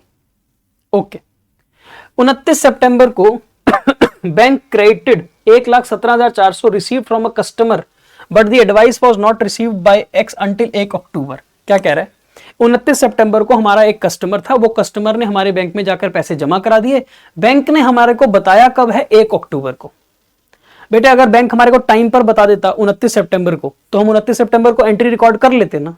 हमने नहीं करी। इसका मतलब हमसे गलती क्या हुई है कि हमने ओमिशन किया है, हमने एंट्री रिकॉर्ड नहीं करी है। अब एंट्री अगर रिकॉर्ड नहीं करी तो कभी ना कभी तो रिकॉर्ड करनी ही पड़ेगी। बैंक तो ठीक ही है, हम ही गलत है ना। हमने कैश बुक में एंट्री रिकॉर्ड नहीं करी, इसका मतलब कैश बुक में एंट्री रिकॉर्ड होनी चाहिए, तो कर लो भाई रिकॉर्ड। हमारे कस्टमर ने 1,17,400 हमारे अकाउंट में दिए, तो वो रिकॉर्ड तो होने चाहिए थे। तो हम एक काम करते हैं, हम 1,17,400 रुपए की एंट्री रिकॉर्ड ही कर लेते हैं, सब सही हो जाएगा, स्यापा ही खत्म हो जाएगा सारा का सारा। Okay sir. बैंक ने चार्जेस काटे 580, हमने उसको एंटर ही नहीं किया। एंटर तो करना चाहिए था सर, ये तो आपने गलत किया काम, तो बेटे एंटर कर लो। 580 रुपए चार्जेस रिकॉर्ड कर लो। 6 सितंबर को बैंक ने 20,000 रुपए हमारे अकाउंट में गलती से क्रेडिट कर दिए। सर ये तो गलती बैंक ने करी ना, हमने तो नहीं करी। हमारे अकाउंट में गलती से बैंक ने पैसे डाल दिए, किसी और के पैसे डाल दिए। क्या लिखा है? The bank credited 20,000 in error. ये एरर किससे हुआ है? बैंक से हुआ है। तो सर इस गलती का सुधार कौन कर सकता है? बैंक कर सकता है, मैं तो नहीं कर सकता। तो ये कहां जाएगा? बीआरएस में। इसका हमने बीआरएस में रिपोर्ट करना है। इसका हम कुछ रेक्टिफिकेशन नहीं कर सकते, इसको हम ठीक नहीं कर सकते। ओके। अब bill of exchange for 1,40,000 was discounted by X with his bank. हमने एक बिल ऑफ एक्सचेंज को डिस्काउंट कराया था। The bill was dishonoured on 28 सितंबर but no entry has been recorded. अच्छा, ओमिशन। 1,40,000 का बिल जो डिस्काउंट कराया था वो डिसऑनर हो गया है। डिसऑनर की एंट्री रिकॉर्ड नहीं करी है। बेटा डिसऑनर की एंट्री रिकॉर्ड कर लो बाय ड्रॉई। हमने ड्रॉई से पैसे लेने हैं, बिल डिसऑनर हो गया, तो 1,40,000। डिसऑनर की एंट्री क्या होती है? Drawee account debit to bank. Okay sir. Cheques issued but not presented for payment.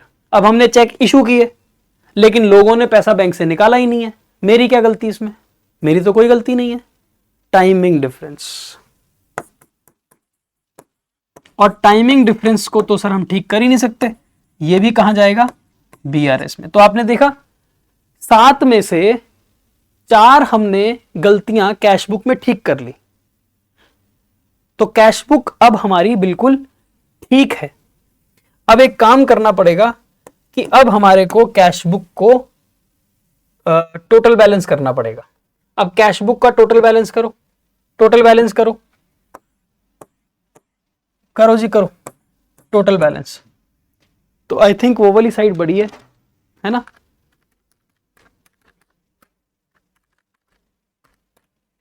One 44642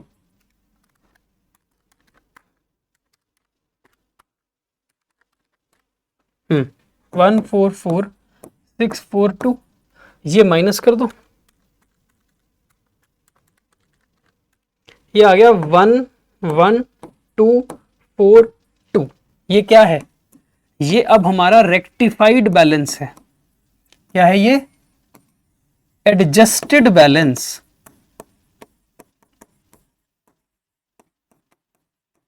as per cash book. अब हमारा कैश बुक ये बैलेंस दिखा रहा है, रिवाइज्ड बैलेंस 11242, पर ये 11242 भी बेटे इसके साथ मैच नहीं कर रहा, 11242 भी इसके साथ मैच नहीं कर रहा। इसका मतलब कुछ गलतियां बैंक की हैं और कुछ टाइमिंग डिफरेंस है, वो हमने पॉइंट लिखे हुए हैं, point number 1, point number 5, point number 7। यानी कि अब हमारे को क्या बनानी चाहिए, बीआरएस। अब हम बनाएंगे बीआरएस एज ऑन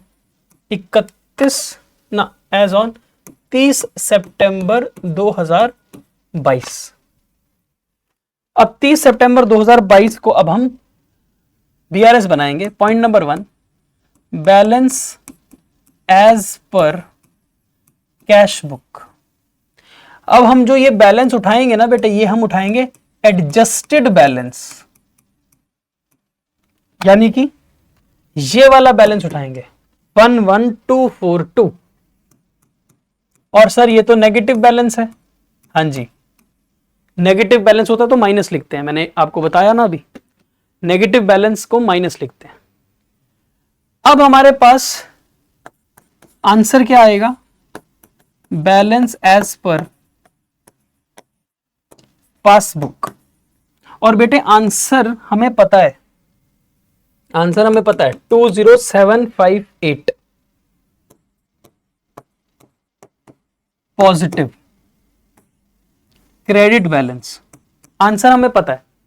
अब इसमें जो फर्क है वो 3 चीजों का है, 2 टाइमिंग डिफरेंस और एक एरर बाय बैंक। देखो, a cheque of 13,14,000 deposited on 29 September was credited on 3 October. हमने चेक बैंक में जमा किए, कैश बुक का बैलेंस इंक्रीज कर दिया, पासबुक में पैसा आया ही नहीं है, पासबुक का बैलेंस कम है, कैश बुक ज्यादा है, 13-14 से कैश बुक ज्यादा है। सर अगर कैश बुक ज्यादा है तो कैश बुक को कम करना पड़ेगा। Okay, check deposited but not yet credited. Okay, उसके बाद पॉइंट नंबर 5, 6 सितंबर को बैंक ने हमारे अकाउंट में 20,000 गलती से डाल दिए, गलती से। अगर किसी और का पैसा हमारे बैंक अकाउंट में आ जाएगा तो बेटे पासबुक का बैलेंस बढ़ जाएगा, तो पासबुक बढ़ गया, पासबुक में ज्यादा पैसा है, पर कैश बुक में तो ऐसी गलती है नहीं, कैश बुक में कम है, तो कैश बुक 20,000 से कम है।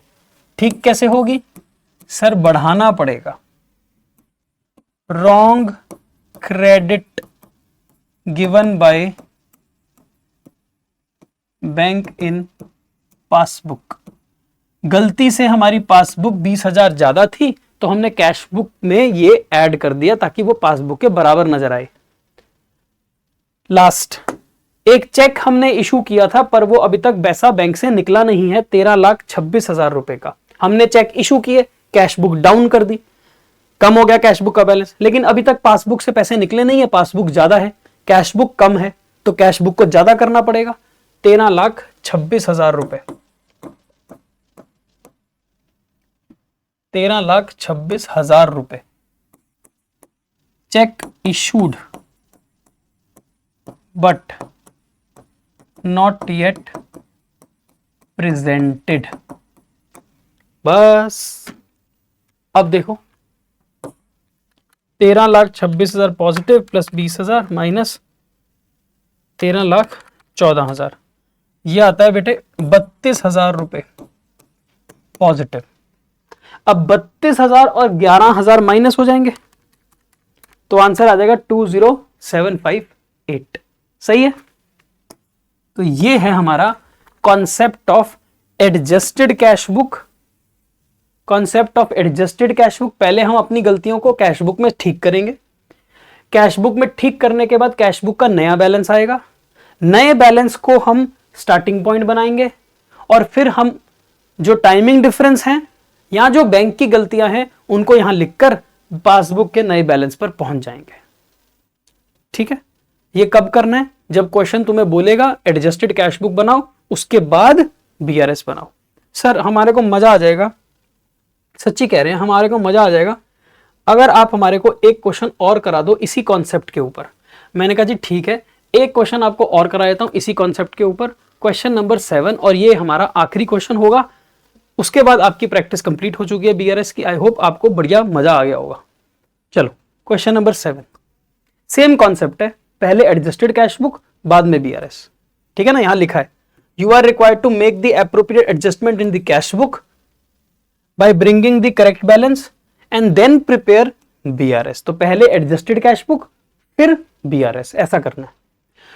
30 दिसंबर 2022 को the bank column of A Philip cash book shows a debit balance of 4610। क्या बोल रहे हैं?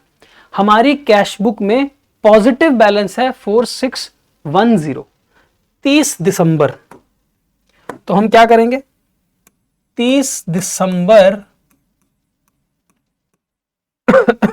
दिसंबर को 4610 का पॉजिटिव बैलेंस है, तो पॉजिटिव बैलेंस तो डेबिट होता है, तो टू बैलेंस ब्रॉट डाउन। अब ये बैलेंस हमारी पासबुक से बेटे मैच नहीं कर रहा, इसीलिए क्वेश्चन हमारे को बोल रहा होगा कि आप बीआरएस बनाओ। अब हमने ये पॉइंट पढ़ने 1 से लेकर 7 तक। जो भी गलती है कैश बुक की उसको ठीक करना है, जो ओमिशन है कैश बुक की उसको ठीक करना है, लेकिन पासबुक की गलती ठीक नहीं करनी, टाइमिंग डिफरेंस के बारे में चिंता नहीं करनी। पासबुक की गलती और टाइमिंग डिफरेंस बीआरएस का पार्ट होता है। ओके। चेक 6,30,000 के issue to payables, trade payables, creditor, हमने क्रेडिटर को चेक इशू किए थे, entered in cash book before 30 दिसंबर but they were not presented for payment. अब हमारी क्या गलती? भाई हमने तो चेक दे दिए ना, हमने चेक इशू कर दिए, वो चेक अभी तक क्लियर नहीं हुए हैं, हमारी तो कोई गलती नहीं है। टाइमिंग डिफरेंस, तो ये कहां जाएगा? बीआरएस में। इसको छोड़ दो, ये क्या है? Timing difference. Next, cheque 2.5 lakh के recorded in cash book as having been paid into bank. 2.5 lakh रुपए के चेक हमने बैंक में पे किए, पे करने का मतलब बैंक में जमा किए, deposit. But they had been recorded in, sorry, checks of 2.5 lakh had been recorded in cash book as paid into bank, but they were entered in bank statement on 1 जनवरी। हमने बैंक में कब जमा कराया check? 30 दिसंबर। और bank में पैसे कब आए? 1 जनवरी। हमारी गलती है क्या? हमारी गलती तो नहीं है, टाइमिंग डिफरेंस है। चेक जमा कराना, लेट आना, टाइमिंग डिफरेंस। चेक इशू करना, बाद में पैसे निकलना, टाइमिंग डिफरेंस। ये दोनों ही टाइमिंग डिफरेंस है, हमारी गलती नहीं है। Next, point number 3, a cheque received for 73,000 has been dishonoured before 30 दिसंबर। हमने एक चेक बैंक में जमा किया था, वो चेक डिसऑनर हो गया, but no record of this fact appeared in the cash book. But इसको हमने रिकॉर्ड नहीं किया है, ओमिशन। चेक डिसऑनर हुआ है, हमने रिकॉर्ड नहीं किया है 73,000 का, तो बाय कस्टमर 73,000 का चेक डिसऑनर हो गया, अब हमने रिकॉर्ड कर लिया। ठीक है सर। डिविडेंड 3,80,000 का हमारे बैंक में डायरेक्टली आया था, उसको रिकॉर्ड नहीं किया है, तो रिकॉर्ड कर लो। 3,80,000 का डिविडेंड मिला है हमारे को टू डिविडेंड।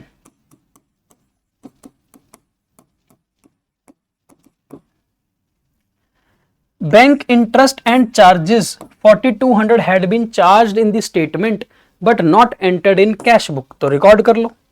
4,200 के बैंक ने चार्जेस काटे हैं और इंटरेस्ट काटा है, तो बैंक चार्जेस ब्रैक ऑब्लिक क्या है slash bank charges and interest, bank charges and interest 4,200 के, तो बैंक ने जो चार्जेस और इंटरेस्ट काटे उसके पैसे हमने निकाल दिए। Okay. No entry had been made in cash book for a subscription of 10,000 paid through bankers order in November. अच्छा, ये भी हमसे गलती हुई है, हमने रिकॉर्ड नहीं किया अभी तक सब्सक्रिप्शन का पैसा। तो बैंक ने सब्सक्रिप्शन की पेमेंट करी थी हमारे लिए, पर हमने उसको रिकॉर्ड नहीं किया था।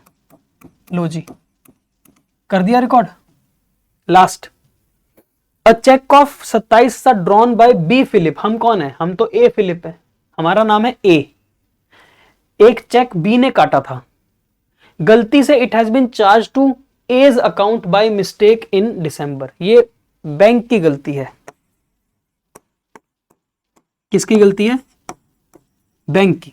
भाई बी के अकाउंट में से पैसा निकलना चाहिए था, हमारे अकाउंट में से पैसा निकाल दिया बैंक ने, गलती से निकाल दिया, सेम नाम समझ के फिलिप फिलिप, पर हम तो ए हैं वो बी है। पैसे निकलने चाहिए थे बी के अकाउंट से, पैसे निकाल दिए हमारे अकाउंट से, बैंक की गलती है। बीआरएस का पार्ट छोड़ दो। अब हम क्या करेंगे सर? अब हम टोटल लगाएंगे और अपना रिवाइज्ड बैलेंस कैलकुलेट करेंगे। आई थिंक ये वाली साइड बड़ी आएगी, 384,610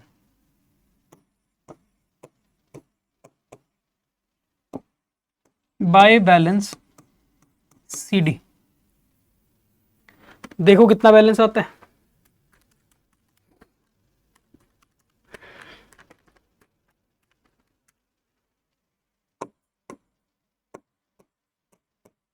ये क्या है? Adjusted balance. अब इस बैलेंस से हम स्टार्टिंग करेंगे, यानी कि अब हम बनाएंगे BRS as on 30th of दिसंबर, और अब हम लिखेंगे नया बैलेंस 297,410। बेटे ये पॉजिटिव बैलेंस है एज पर कैश बुक।